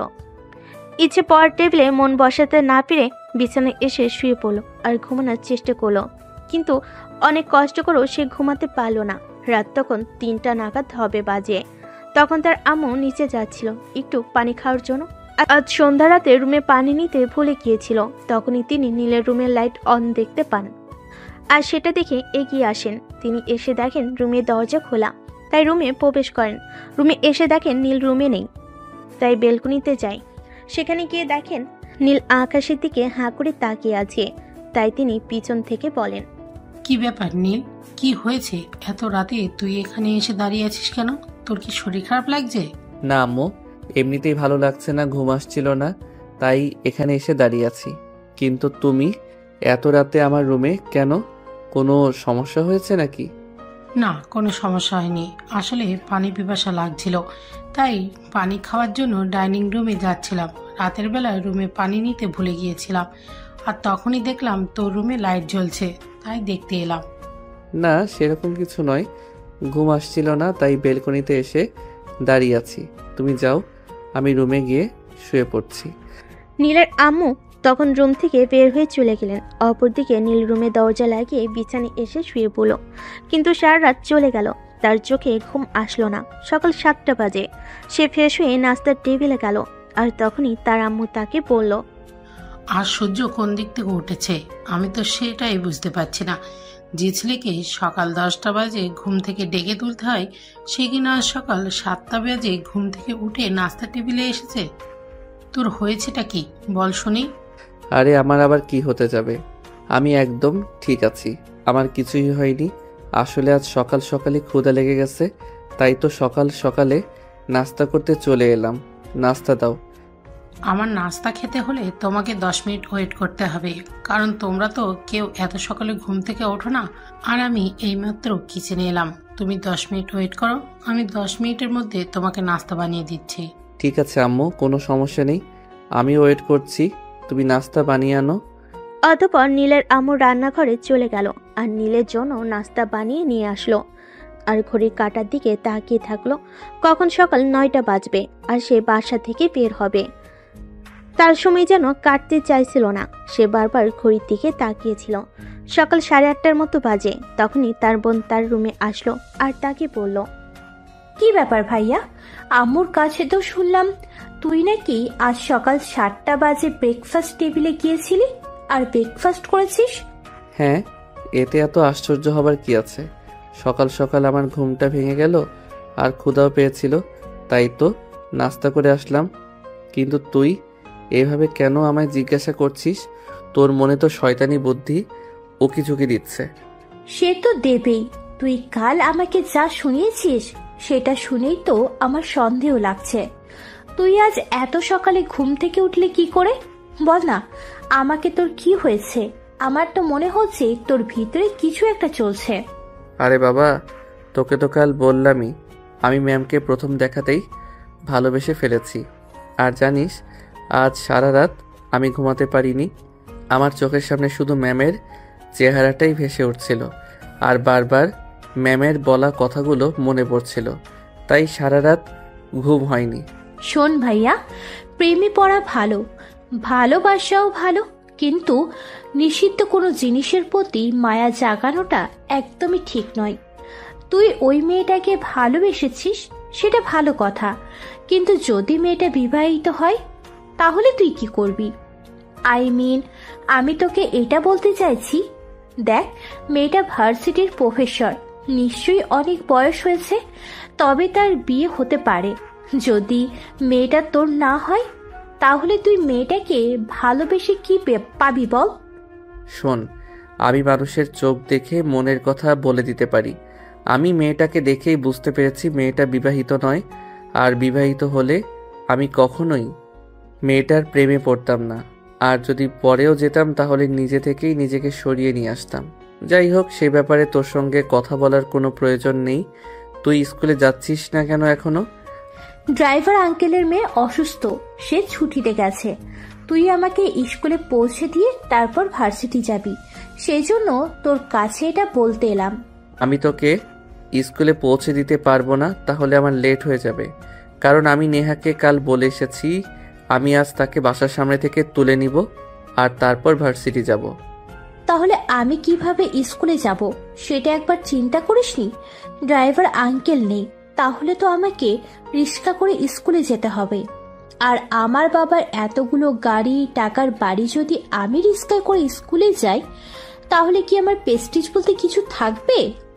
অত কিছু আমি জানি না, আর জানার প্রয়োজন আছে বলেও আমি মনে করছি না। তোকে যেটা বলছি তুই সেটাই কর। আমি তোকে স্কুলে পৌঁছে দিতে পারবো না। তোর যদি স্কুলে যেতেই হয় তাহলে তুই অন্য কিছুতে করে স্কুলে চলে যা, আর না হলে আজ স্কুলে যাবার কোনো প্রয়োজন নেই। দেখ ভাইয়া, একদম ভালো হবে না কিন্তু, বলে দিলাম। আমি কেন অন্য কিছুতে করে স্কুলে যাব? আমাকে তুই নিজেই স্কুলে পৌঁছে দিবি, তা না হলে কিন্তু আমি তোর এইসব কাণ্ডকীর্তি আব্বুকে বলে দেব, কথাটা মাথায় রাখিস। আচ্ছা বাবা, ঠিক আছে, আমাকে এত ভয় দেখাতে হবে না। তাড়াতাড়ি রেডি হয়ে নিচে আয়, আমি বাইক নিয়ে অপেক্ষা করছি। তোকে স্কুলে পৌঁছে দিয়ে তারপর নেহাকে নিতে যাব। রিমি তখন কোনো কথা না বলে সেখান থেকে চলে গেল আর রেডি হয়ে নিচে চলে আসলো। তারপর নীল তাকে স্কুলে পৌঁছে দিয়ে নেহার বাসার সামনে চলে আসলো। নীল বাইক দাঁড় করাতে নেহা বাসা থেকে বের হলো। নীলকে দেখে অবাক হয়ে পড়ল। কি ব্যাপার, এই সাত সকালে তুই আমার বাসার সামনে কেন? তোকে না বলেছিলাম এখানে আসতে হবে না, তারপরও কেন এসেছিস? ম্যাডাম, আমি তো আপনাকে বলেই দিয়েছিলাম আমি সকালবেলা আপনাকে নিতে আসব, তাই তো সকালবেলা চলে এলাম। যাই হোক, ভার্সিটির তো টাইম হয়ে গেছে, উঠে পড়ুন প্লিজ, তাড়াতাড়ি চলে যাই। এমনিতেই আজ সকালবেলা আমার বোনকে তার স্কুলে পৌঁছে দিতে হয়েছে, তাই লেট হয়ে গেছে। তুই চলে যা, আমি তোর সঙ্গে যাব না। আমি উবার ডেকেছি, উবারে করেই চলে যাব। ম্যাডাম, আমি তো বলেছিলাম উবার ডাকার কোনো প্রয়োজন নাই, আমি নিজেই আপনাকে ভার্সিটি পর্যন্ত নিয়ে যাব আর ভার্সিটি থেকে বাসায় পৌঁছে দেব। তাহলে আপনি কেন শুধু শুধু নিজের টাকা খরচ করতে গেলেন? আমার টাকা পয়সা নিয়ে তোরা তো চিন্তা করতে হবে না। তোকে যেটা বলেছি তুই সেটাই কর। শোন, এমনিতেই এতটুকু বয়স পার করতে অনেক কিছু সহ্য করতে হয়েছে, তুই আশা করি আর কোনো প্যারা দিবি না। বলতে বলতেই উবার চলে আসলো আর নেহা নীলকে কোনো কিছু না বলেই উবারে চলে গেল। নীল মন খারাপ করে বেশ কিছুক্ষণ সেখানে বসে রইল। তারপর বাইক নিয়ে ভার্সিটিতে চলে আসলো। ভার্সিটিতে আসতেই তার বন্ধু হৃদয়ের সঙ্গে তার দেখা হলো, আর হৃদয় তখন তাকে বলল, কি ব্যাপার দোস্ত, আজ আসতে দেরি হলো কেন? এই তো ঘুম থেকে উঠতে একটু দেরি হয়ে গেছে, তাই আসতে দেরি হলো। মিথ্যা কথা কেন বলছো? বন্ধুদের সঙ্গে তুমি আমাকে আমার বাসার সামনে নিতে গিয়েছিলে, আর আমি তোমাকে ফেলে চলে আসলাম, সেই জন্য তুমি সামনে দাঁড়িয়ে দাঁড়িয়ে আমার কথা ভাবছিলে, তাই আসতে দেরি হলো। এসব আপনি কি বলছেন ম্যাম? নীল আপনার বাসার সামনে দাঁড়িয়ে আপনার জন্য অপেক্ষা করেছিল কেন? এই স্টুপিড, তুমি আমায় কেন প্রশ্ন করছো? আমি যেটুকু বলেছি সেটুকু তোমার জন্য যথেষ্ট, আর সে কেন অপেক্ষা করছিল সেটা তার কাছে জিজ্ঞেস করে নাও। আমাকে প্রশ্ন করার কোনো অধিকার তোমার নেই। এই বলে নেহা ম্যাডাম সেখান থেকে অফিস রুমের দিকে চলে গেল। আর অপরদিকে হৃদয় নীলকে পরপর প্রশ্ন করে চলেছে, কিন্তু নীল নেহার চলে যাওয়ার দিকে তাকিয়ে আছে। সে হৃদয়ের করা প্রশ্নের কোনো উত্তরই দিচ্ছে না। হৃদয় তখন অনেকটা বিরক্ত হয়, বলল, আরে ভাই, কি হয়েছে তোর? তুই এভাবে হ্যাবলার মতো ওই দিকে তাকিয়ে আছিস কেন? আর ম্যাডাম কি বলে গেল সেটা তুই শুননি? যাক, বাদ দে সেসব কথা। চল ক্লাসরুমে যাওয়া যাক, ক্লাসের সময় হয়ে গেছে। আচ্ছা ভাই, ঠিক আছে, ক্লাসে চল। তোদের মধ্যে কি হয়েছে সে সব কিছু জানার কোনো আগ্রহ আমার নেই, কারণ তোরা তো সোজা কথা বলবি না, তাহলে তোদেরকে জিজ্ঞেস করে কি লাভ আছে? যাই হোক, ক্লাস টাইম হয়েছে, ক্লাসে চল। এই বলে তারা ক্লাসরুমে চলে আসলো। আর কিছুক্ষণ পর ক্লাস শুরু হয়ে গেল। এদিকে নেহার ক্লাস শেষ হতে না হতেই নেহা যখন নিজের কেবিনে আসলো, তখনই নীল তার পিছন পিছন তার কেবিনে চলে আসে আর কেবিনে প্রবেশ করেই দরজাটা লাগিয়ে দিল। কি ব্যাপার, তুই আমার কেবিনের দরজা বন্ধ করেছিস কেন? ওই যে তখন রাস্তায় আমাকে অ্যাভয়েড করে চলে আসলে, সেটার বদলা নেওয়ার জন্য তুমি কি ভেবেছো আমি এতটাই সস্তা? কোটিপতি বাবার একমাত্র আদরের ছেলে আমি। কোনো মেয়ে আমায় অ্যাভয়েড করা তো দূরের কথা, আমার চোখে চোখ রেখে কথা বলতেও 3 বার চিন্তা করে। তুই কি আর কে, তোর পরিচয় সেই ব্যাপারে জানার বিন্দুমাত্র আগ্রহ আমার নেই। আমি তোর ম্যাম, এটাই তোর কাছে যথেষ্ট। বুঝতে পেরেছিস? না, আমি কোনো কিছুই বুঝতে পারিনি আর বোঝার চেষ্টাও করি না, কারণ আমি সোজা কথার মানুষ। সোজা কথা সবসময় বলতে পছন্দ করি। আমার সঙ্গে কেউ তেরামি করুক, এটা আমার একদমই পছন্দ নয়। আমি তো আপনাকে বললাম আপনাকে আমার পছন্দ, ভালোবেসে ফেলেছি। তারপরও কেন আপনি বুঝতে পারছেন না আমার কথা? তোর কি ভার্সিটিতে পড়াশোনার ইচ্ছা আছে নাকি নেই? তাহলে তুই আমাকে সরাসরি বল। যে ভার্সিটিতে পড়াশোনা করার ইচ্ছা না থাকে, আমি নিজ দায়িত্বে তোকে এই ভার্সিটি থেকে বের করে দেওয়ার বন্দোবস্ত করব। ম্যাডাম, আমি পড়াশোনা করব কি করব না সে ব্যাপারে আপনাকে ভাবতে হবে না, কিন্তু আমি আপনাকে ভালোবাসি, সেটাই আপনার কাছে বলতে এসেছি। এই, আমি খুব ভালো করে জানি সুন্দর জিনিসের প্রতি মানুষের বরাবরই খুব বেশি আকৃষ্ট হয়, আর যখন ওই জিনিসটার প্রতি আগ্রহটা কমে আসে তখন ওই জিনিসটা মূল্যহীন হয়ে পড়ে। তাই আমি কোনো মানুষের আগ্রহের কারণ বা পছন্দের জিনিস হতে চাই না। আর প্রেম ভালোবাসা সে সব কিছু করবার বয়স আমার অনেক আগেই চলে গেছে। আর একটা কথা, কেন তুই তোর মাথায় ঢুকাচ্ছিস না? আমি তোর ম্যাম, আমার উপর কিন্তু ডিপেন্ড করছে তোর এই ভার্সিটিতে পড়াশোনা করা আর না করা। ম্যাম, পড়াশোনা আমার করতেই হবে, সেরকম কোনো বাধ্যবাধকতা আমার লাইফে নেই, কারণ আমার বাবার কোটি কোটি টাকার সম্পদ, যেগুলো শুধু আমি কেন, আমার 7 পুরুষ বসে খেলেও ফুরাবে না। তাই পড়াশোনা করে চাকরি বাকরি করতে হবে সেরকম কোনো রুলস আমার লাইফে নেই। হ্যাঁ, সেটা তোকে দেখেই বোঝা যাচ্ছে, কিন্তু আমার লাইফে আমার নিজের তৈরি করা অনেক রুলস রয়েছে। শোন, তুই আমার সম্পর্কে কোনো কিছুই জানিস না আর জানতে আসিসও না, তাহলে তুই নিজেকে নিঃশেষ করে ফেলবি, আর তুই নিজেকে ধন্য ধন্য করে খুঁজেও পাবি না কোথাও। আমি জানতে চাই না কোনো কিছু, শুধু জানি ভালোবাসি, আর ভালোবাসাকে নিজের করে পেতে হলে আমাকে যাই কিছু করতে হোক না কেন আমি সব করতে প্রস্তুত, যদি নিজের জীবন দিতে হয় তাও। নীলের এসব পাগলামো মার্কা কথাবার্তা শুনে নেহা অনেকটাই রেগে যাচ্ছিল আর নিজেকে কোনোভাবেই কন্ট্রোল করতে পারছিল না। তাই সে রেগে গিয়ে নীলকে বলল, তুই যাবি আমার কেবিন থেকে, নাকি আমি এক্ষুনি প্রিন্সিপাল স্যারের কাছে তোর নামে কমপ্লেইন করব? আপনার যা ইচ্ছে তাই করুন, আমি আপনাকে কোনো বাধা দেব না। তবে যদি উল্টাপাল্টা কিছু করেন তাহলে কিন্তু আমি আপনার নামে বদনাম রটাবো, এই কথাটা আপনি মাথায় রাখবেন। আমি আপনার কেবিনে এসে দরজা বন্ধ করেছি, এটা কিন্তু ভার্সিটির অনেক স্টুডেন্টই নোটিশ করেছে। আর আমি যদি এখন তাদের কাছে গিয়ে বলি আপনি আমাকে এখানে ডেকে এনেছিলেন আমার সঙ্গে কুকর্ম করার জন্য, তাহলে সেটাও কিন্তু বিশ্বাস করতে 2 সেকেন্ড লাগবে না। মানে তুই কি বলতে চাইছিস? আমাকে ভয় দেখাতে চাইছিস? সেসব করে কোনো লাভ হবে না, কারণ আমি কি জিনিস সেটা ভার্সিটির প্রত্যেকটা স্টুডেন্ট খুব ভালো করে জানে। ঠিক আছে, কোনো সমস্যা নেই, তাহলে আপনি যান। প্রিন্সিপাল স্যারের কাছে আমিও দেখিয়ে দেব আমার ক্ষমতা কতটা। নেহা তখন তার কথার কোনো পরোয়া না করে নিজের কেবিন থেকে বের হয়ে সোজা প্রিন্সিপাল স্যারের কেবিনে চলে গেল আর প্রিন্সিপাল স্যারকে সমস্ত ঘটনাটা খুলে বলল।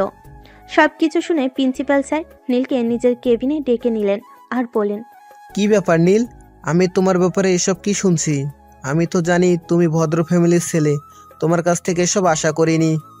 স্যার, আপনি কি শুনেছেন আমি জানি না, কিন্তু আপনি তো আমার সম্পর্কে ভালোই আইডিয়া রাখেন আমি কেমন ফ্যামিলিতে বিলং করি। একজন মানুষ আমার নামই উল্টাপাল্টা বলবে, সেটা যদি আপনি বিশ্বাস করেন তাহলে তো হয় না। স্যার, আমি আপনার ভার্সিটিতে 2 বছর যাবৎ চাকরি করছি, আপনি তো আমার সম্পর্কে খুব ভালো করেই জানেন। আমি কেন একজন স্টুডেন্টের বিরুদ্ধে মিথ্যা কথা বলতে যাব? স্যার, আমার বাবার পরিচয় জানার পর শুধু এই ম্যাম কেন, ভার্সিটির প্রত্যেকটা মেয়ে হয়তো আমার পিছনে লাইনে পড়ে থাকবে, সেটা তো আপনি খুব ভালো করেই জানেন। যার কারণে আমি সবার কাছে আমার পরিচয় সিক্রেট রেখেছি। শুধু ম্যাম আমার কাছে আমার পরিচয় জানতে চেয়েছিল। ম্যাম বলে আমি আমার পরিচয় ওনার কাছে দিয়েছি, কিন্তু উনি এরকমটা করবেন এটা আমার কল্পনার বাইরে ছিল। তোমরা দুজনে আমাকে একটা কনফিউশনের ফেলে দিছো যে আমি কোনো সিদ্ধান্ত নিতেও ভয় পাচ্ছি, কারণ দুজনকে আমি খুব বিশ্বাস করি, কিন্তু কার কথা বিশ্বাস করব আর কার কথা ফেলে দেব সেটাই তো বুঝতে পারছি না। প্লিজ ঘটনাটা কি হয়েছে তোমরা দুজনের সত্য কথা বলো আমাকে। স্যার, আমি যা বলেছি সব কথা সত্যি কথাই বলেছি। নীল আপনাকে মিথ্যা কথা বলছে, আপনার কাছ থেকে সব কিছু লুকাতে চাইছে। নিজের অপরাধ সে স্বীকার করতে চাইছে না। প্লিজ স্যার, আপনি একটু ওর সাথে কঠোর হন, তাহলেই সব কিছু বুঝতে পারবেন। হাই নীল, ম্যাডাম একদম ঠিক কথাই বলেছে। তুমি আমার সঙ্গে সত্য কথা বলো, কারণ ম্যাডামকে আমি 2 বছর ধরে দেখছি, ওনার মধ্যে এরকম কোনো আচরণ আমি দেখতে পাইনি। প্লিজ কি হয়েছে আমাকে সত্য কথা বলো। ঠিক আছে, তার কোনো সমস্যা নেই, আমি আপনাকে সব কিছু বলবো, কিন্তু আপনি যদি আমাকে এই ব্যাপারে সহযোগিতা করেন তবেই। কিন্তু আপনি যদি আমাকে সহযোগিতা না করেন তাহলে সত্যটা আপনি, আমি আর ম্যাডাম জানবো, আর ভার্সিটির প্রতি একটা স্টুডেন্ট জানবে আমার বানানো মিথ্যে গল্প। আমি বুঝতে পারছি না আসলে তোমার মধ্যে কি চলছে, কিন্তু তারপরও আমি তোমাকে রিকোয়েস্ট করে বলছি, তুমি বলো কি হয়েছে, আমি তোমাকে সহযোগিতা করার চেষ্টা করব। অতঃপর নীল প্রিন্সিপাল স্যারকে সমস্ত ঘটনা খুলে বলল, আর এটাও বলল যে আপনি তো খুব ভালো করেই জানেন আমি আমার ফ্যামিলির সঙ্গে খুব ফ্রি হলেও আমার বাবাকে আমি একটু ভয় পাই। বাবার সঙ্গে কোনো কথা সহজে বলতে পারি না, তাই এই ব্যাপারে আপনি আমাকে সহযোগিতা করবেন। আপনি বাবার কাছে আমি যা বলেছি ঠিক তার উল্টো কথা বলবেন। বাবাকে বলবেন ম্যাম আমাকে পছন্দ করে, আর ম্যাম খুবই ভালো একটা মেয়ে, তাই আপনি চান আমরা দুজন দুজনকে বিয়ে করি। তাছাড়া আরও একটা প্লাস পয়েন্ট আছে, আমার বাবা খুব ভালো করেই জানে আমি ইংরেজিতে একটু খারাপ ছাত্র, আর ম্যাডাম তো খুব ভালো ইংরেজি পড়ায়, সেটা কেউ আপনি ইস্যু বানাতে পারেন। এই ছেলে, এসব পাগলামি মার্কা কথাবার্তা বলে কোনো লাভ হবে না, কারণ আমি তোমাকে কোনোদিনই বিয়ে করব না। নিজের ছাত্রকে বিয়ে করে আমি আমার নিজের মান সম্মান ধুলোয় মেশাতে চাই না।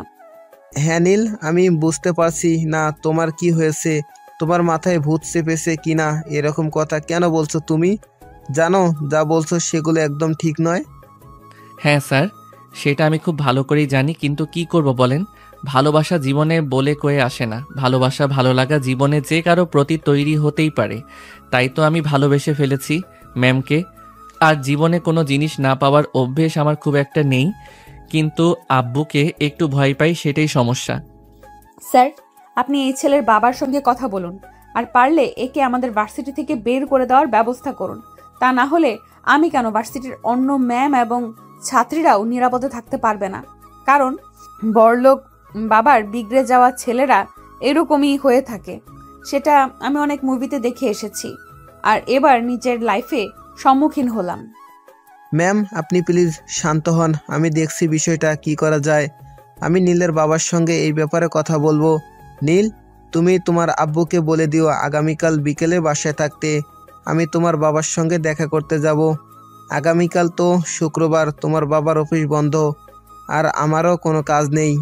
ঠিক আছে স্যার, কোনো সমস্যা নেই, আপনি আমার বাবার সঙ্গে দেখা করতেই পারেন, কিন্তু একটা কথা আমি আপনাকে বলে দিচ্ছি, আপনাকে কিন্তু অবশ্যই আমার ব্যাপারে পজিটিভ কথা বলতে হবে, তা না হলে কিন্তু ভুলে যাবেন না আপনার একটা মেয়েও এই ভার্সিটিতে পড়াশোনা করে, আমি কিন্তু তার সঙ্গে উল্টাপাল্টা কাজ করতে বাধ্য হব। নীল, এইসব তুমি কি বলছো? তোমার কি সত্যি সত্যি মাথা খারাপ হয়ে গেছে নাকি? আমি সেটাই বুঝতে পারছি না। তুমি আমার মেয়ের সঙ্গে উল্টাপাল্টা কাজ করার কথা বলছো আর আমাকে হুমকি দিচ্ছ। তোমার কাছ থেকে এটা আমি কোনোদিনও আশা করিনি। তুমি একটা ভদ্র ফ্যামিলির ছেলে, তোমার কাছ থেকে ভালো কিছু আশা করেছিলাম। স্যার, আমি ভদ্র ফ্যামিলির ছেলে, আর আমার কাছ থেকে আপনি ভালো কিছুই পাবেন, কিন্তু আমার কাজটা করে দেওয়ার পর যদি আপনি সেটা না করেন তাহলে কিন্তু আমি আপনার মেয়েকে পটিয়ে আপনার মেয়ের সঙ্গে খারাপ কাজ করব, এটা আমি আপনাকে বলে দিলাম, মাথায় রাখবেন কথাটা। এই বলে নীল প্রিন্সিপাল স্যারের কেবিন থেকে হনহন করে বেরিয়ে গেল। এদিকে প্রিন্সিপাল স্যার মাথায় হাত দিয়ে বসে চিন্তা করছেন কি করবেন, তিনি কিছুই ভেবে পাচ্ছেন না। তখনই নেহা প্রিন্সিপাল স্যারকে বলল, তো কি ভাবছেন? এই ছেলের ব্যাপারে কি সিদ্ধান্ত নেবেন? আমার তো মনে হয় ছেলেটার মাথায় সমস্যা আছে। আপনি তার বাবার সঙ্গে কথা বলুন এবং তাকে মেন্টালি ট্রিটমেন্ট করানোর ব্যবস্থা করুন। ঠিক আছে ম্যাডাম, আপনি কোনো চিন্তা করবেন না। আমি আগামীকালেই ওর বাবার সঙ্গে দেখা করি, সব কিছু খুলে বলি, তারপর দেখি কি করা যায়। আপনি আমার উপর একটু ভরসা রাখুন, নিশ্চয় ভালো কিছু হবে। অতঃপর নেহা নিজের কেবিনে চলে আসলো। আর সেই দিন বিকেলে 3টার দিকে ভার্সিটির ছুটি হলো। ভার্সিটি ছুটি হতে নীল নেহার কেবিনের সামনে চলে আসলো। নেহা কেবিন থেকে বের হচ্ছিল, তখনই হাত ধরে বলল, ডার্লিং, এই মুহূর্তে তোমার কোনো অজুহাত আমি মানছি না। তোমাকে আমার সঙ্গেই যেতে হবে। আমি তোমাকে তোমার বাসা পর্যন্ত পৌঁছে দেব। আর আজ তোমার বাসায় যাব। তুমি নিজের হাতে আমাকে 1 কাপ কফি বানিয়ে খাওয়াবে, কারণ মাথাটা আজ খুব গরম হয়ে আছে। নীল প্লিজ, তুমি এরকম করো না। ভার্সিটির স্টুডেন্টরা এগুলো দেখছে। ভার্সিটির স্টুডেন্টরা এগুলো দেখলে এগুলোর থেকে কি শিখবে তুমি ভাবতে পারছো? উফ, আমার মেজাজ খারাপ করবেন না। আমি কারো নীতি কথা শুনতে বাধ্য নই। চুপচাপ আমার সঙ্গে আসুন আর বাইকে উঠে বসুন। আমি অন্য কোনো কথা শুনতে চাই না। নেহা তখন খুব ভালোভাবেই বুঝতে পারলো নীলের সাথে নীলের সাথে তর্কে গিয়ে কোনো লাভ হবে না, কারণ নীল যেটা বলছে সেটাই করবে। তাকে বাধা দিয়ে কোনো লাভ নেই। তাই সে চুপচাপ নীলের সঙ্গে ভার্সিটির বাইরে চলে আসলো। ভার্সিটির বাইরে এসে ঘটলো অঘটন। ঠাস ঠাস করে নীলের 2 গালে 2টা চর মেরে বলল, এই তুই নিজেকে কি ভাবিস বলতো? ভার্সিটির ভেতরে তোকে কিছু বলিনি, কিন্তু এখানে তো তোকে ছেড়ে দেব এমনটা নয়। আমি তোর টিচার আর তুই আমার স্টুডেন্ট, সেটা ভুলে যাস কি করে? ভার্সিটিতে গ্যাঞ্জাম করলে স্টুডেন্টরা নিয়ে হাসাহাসি করতো, তাই সেখানে তোকে কিচ্ছু বলিনি। দেখো নেহা, এখন আমি তোমার সঙ্গে ভদ্র ব্যবহার করছি, কিন্তু তুমি এমন কিছু করো না যাতে আমি ভদ্রতার সীমা অতিক্রম করতে বাধ্য হই। কারণ তুমি খুব ভালো করেই জানো আমি কি করতে পারি আর না পারি। আমার মেজাজ খারাপ করো না। আমি তোর কোনো কথা শুনতে বাধ্য নই। তুই কি করবি করে নে। আমি কি তোর চাকর নাকি? তুই আমাকে যা বলবি আমি তাই করব। তুমি আমার ভালোবাসার মানুষ, তুমি আমার চাকর হতে যাবে কোন দুঃখে? আমি তোমাকে কোনোদিন চাকর বানানোর কথা কল্পনাতেও আনিনি। তুমি আমার ভালোবাসার মানুষ হয়ে আমার হৃদয়ের মনে কোথায় থাকবে? তোর এই সস্তা মার্কা ডায়লগগুলো তুই অন্য মক্কেলের জন্য রেখে দে। এগুলো আমার পেছনে খরচ করে কোনো লাভ হবে না, কারণ আমি সেরকম মেয়ে নই, সেটা তুই খুব ভালো করেই জানিস। তাই তোকে শেষবারের মতো বলছি, এসব ফালতু স্পেশাল বন্ধ কর আর চুপচাপ আমার হাতটা ছেড়ে এখান থেকে চলে যা। তুমি কি ভেবেছো তুমি প্রচণ্ড জেদি আর একগুঁয়ে? তুমি যা বলবে তাই হবে, কিন্তু সেরকমটা নাও হতে পারে। আমি তোমাকে এখান থেকে কোথাও যেতে দেব না। আমি তোমাকে আমার সঙ্গে বাইকে করেই তোমার বাসা পর্যন্ত নিয়ে যাব, আর যেটা বলেছি সেটাই করব। এই কথা বলে নেহাকে নীল কোলে তুলে নিল আর বাইকে বসিয়ে সঙ্গে সঙ্গে বাইক স্টার্ট করলো। নেহা তখন কোনো কিছু বলতে চেয়েও আর বলতে পারলো না, কারণ এই মুহূর্তে চলন্ত বাইক থেকে নেমে গেলে তারই বিপদ হবে, পড়ে গিয়ে ব্যথা পেতে পারে। তাই সে চুপচাপ বাইকে বসে রইল। কিছুক্ষণের মধ্যেই নীল নেহাকে নিয়ে তার বাড়ির সামনে পৌঁছে গেল আর বাইক থেকে নামিয়ে নিয়ে বলল, আমি 5 মিনিটের মধ্যে আসছি। তুমি ভিতরে গিয়ে আমার জন্য কফি বানাও। আমি তো প্রথম দিন শ্বশুরবাড়ি যাচ্ছি, তাই খালি হাতে যেতে পারি না। তবে আমি আসার পর যেন বাসার গেট খোলা পাই, তা না হলে কিন্তু খারাপ হবে বলে দিলাম। নেহা তখন কোনো কিছু না বলে বাসার ভিতর চলে গেল আর দরজা আটকে দিল। নীল প্রায় 10 মিনিট পর ফিরে আসলো আর দরজায় কয়েকবার কলিং বেল দিল, কিন্তু নেহা দরজা খুলল না। অনেকবার দরজার সামনে দাঁড়িয়ে নেহার নাম ধরে ডাকাডাকি করলো, তারপর নেহা দরজা খুলতে আসলো না। অপরদিকে নেহার আম্মু বাইরে থেকে কারোর গলার আওয়াজ শুনে নেহাকে ডাক দিয়ে বললেন, কি রে নেহা, কই তুই? সেই কখন থেকে কেউ একজন তোকে নাম ধরে ডাকছে আর কলিং বেল বাজাচ্ছে, তুই দরজা খুলছিস না কেন? কি হয়েছে বল শুনি। সাবধান আম্মু, একদম দরজা খুলবে না। বাইরে একটা পাগল দাঁড়িয়ে আছে, এর মাথায় সমস্যা আছে, মুখে যা আসে তাই বকে যাচ্ছে, কিন্তু তুমি ওর কথা শুনো না। আরে বাবা, সে না হয় বুঝতে পারলাম, কিন্তু সে তো অনেকক্ষণ ধরে তোর নাম ধরে ডাকাডাকি করছে। তুই বাহিরে গিয়ে দেখ কি হয়েছে। আম্মু, আমি ভার্সিটি থেকে ফেরার সময় এসে দেখেছি। এখন আর দেখার কোনো প্রয়োজন নেই। তুমি কোনো টেনশন নিও না, তুমি তোমার রুমে গিয়ে বিশ্রাম নাও, আমি দেখে নেব ব্যাপারটা। নেহার আম্মু তখন আর কথা না বাড়িয়ে সেখান থেকে চলে গেল। অপরদিকে নীল ততক্ষণে ওয়াশরুমের পাইপে উপরে উঠে এলো একদম নেহার রুমের বেলকনিতে। নেহা তখন নিজের রুমে ড্রেস চেঞ্জ করছিল। তখনই হঠাৎ বেলকনিতে কোনো পুরুষ মানুষ দেখে সে চিৎকার দিয়ে উঠল। এই কে এখানে? কে আপনি? আমি রুমের ড্রেস চেঞ্জ করছি আর আপনি এখানে আসলেন কি করে? নীল ততক্ষণে রুমের ভিতর প্রবেশ করেছে। নেহা ততক্ষণে নিজের কাপড় চোপড় ঠিক করে নিয়েছে। নীল তখন নেহাকে বলে, তোমাকে কিন্তু কাপড় ছাড়াই অনেক সুন্দর লাগছিল। কেন কাপড়গুলো পরতে গেলে আমাকে একটু দেখাতে পারতে, একটু ফিল নিতাম। আমি বাড়ির দরজা বন্ধ করে দিয়েছি, তারপরও তুই কেন ব্যালকনি দিয়ে আমার রুমে এসেছিস? এত বড় সাহস তুই কোথায় পেয়েছিস? তুই এক্ষুনি এখান থেকে চলে যা, তা না হলে কিন্তু আমি পুলিশ ডাকতে বাধ্য হব। আপনার গাড়ি কি আপনি তাই করতে পারেন ম্যাডাম, আমার বিন্দুমাত্র আপত্তি নেই। তবে ম্যাডাম, আপনি বাড়ির দরজাটা বন্ধ করে দিয়ে খুব খারাপ কাজ করেছেন। যাই হোক, আমি সেই ব্যাপারে কিছুই মনে করিনি। এখন আপনাকে আমি যেটা বলেছিলাম সেটাই করুন। আপনি নিজের হাতে আমার জন্য এক কাপ কফি বানিয়ে আনুন। আমি আজ আপনার হাতের গরম কফি খেতে চাই। সেটা কখনোই হবে না। আমি কেন তোর জন্য কফি বানাতে যাব? আমি কি তোর বিয়ে করা বউ নাকি? তুই আমাকে বলবি আর আমি তোকে বানিয়ে দেব? আমি পারবো না তোকে কফি বানিয়ে খাওয়াতে। তোর যদি কফি খেতে ইচ্ছে করে তাহলে তুই নিজে বানিয়ে খেয়ে নে। ওফ সুইটহার্ট, এগুলো তুমি কি বলছো? আমি শ্বশুরবাড়িতে এসে নিজে রান্না করে খাবো কেন গো? তুমি তো আছো, তুমি আমাকে রান্না করে খাওয়াবে। এখন যাও, তাড়াতাড়ি আমার জন্য এক কাপ কফি বানিয়ে নিয়ে আসো। তা না হলে কিন্তু আমি এখন চিৎকার করে তোমার আশেপাশের সমস্ত বাড়ির মানুষজনদেরকে জড়ো করে বলবো তুমি আমাকে খারাপ কাজ করবার জন্য এখানে ডেকে নিয়ে এসেছো। তোর কি মাথায় সমস্যা আছে নাকি? তোর আচার আচরণ আমার সুবিধারও লাগছে না। তুমি কেন করছো আমার সঙ্গে এরকম? বলো, আমি কি ক্ষতি করেছি তোমার? তুমি আমার মনটা চুরি করেছো, এটাই তোমার সবচাইতে বড় অপরাধ। আমি তোমার প্রেমে দিওয়ানা হয়ে গেছি। তোমাকে ছাড়া আমি আমার চারপাশে কোনো কিছুই ভাবতে পারছি না। আমার সব কিছুতেই শুধু তুমি, আর তুমি আমার জীবনটাই তুমিময় হয়ে গেছে। তাই তোমাকে ছাড়া আমার আর অন্য কোনো পথ খোলা নেই। এখন আমি আমার জীবনে শুধু তোমাকেই চাই। প্লিজ নীল, তুমি এরকম করো না।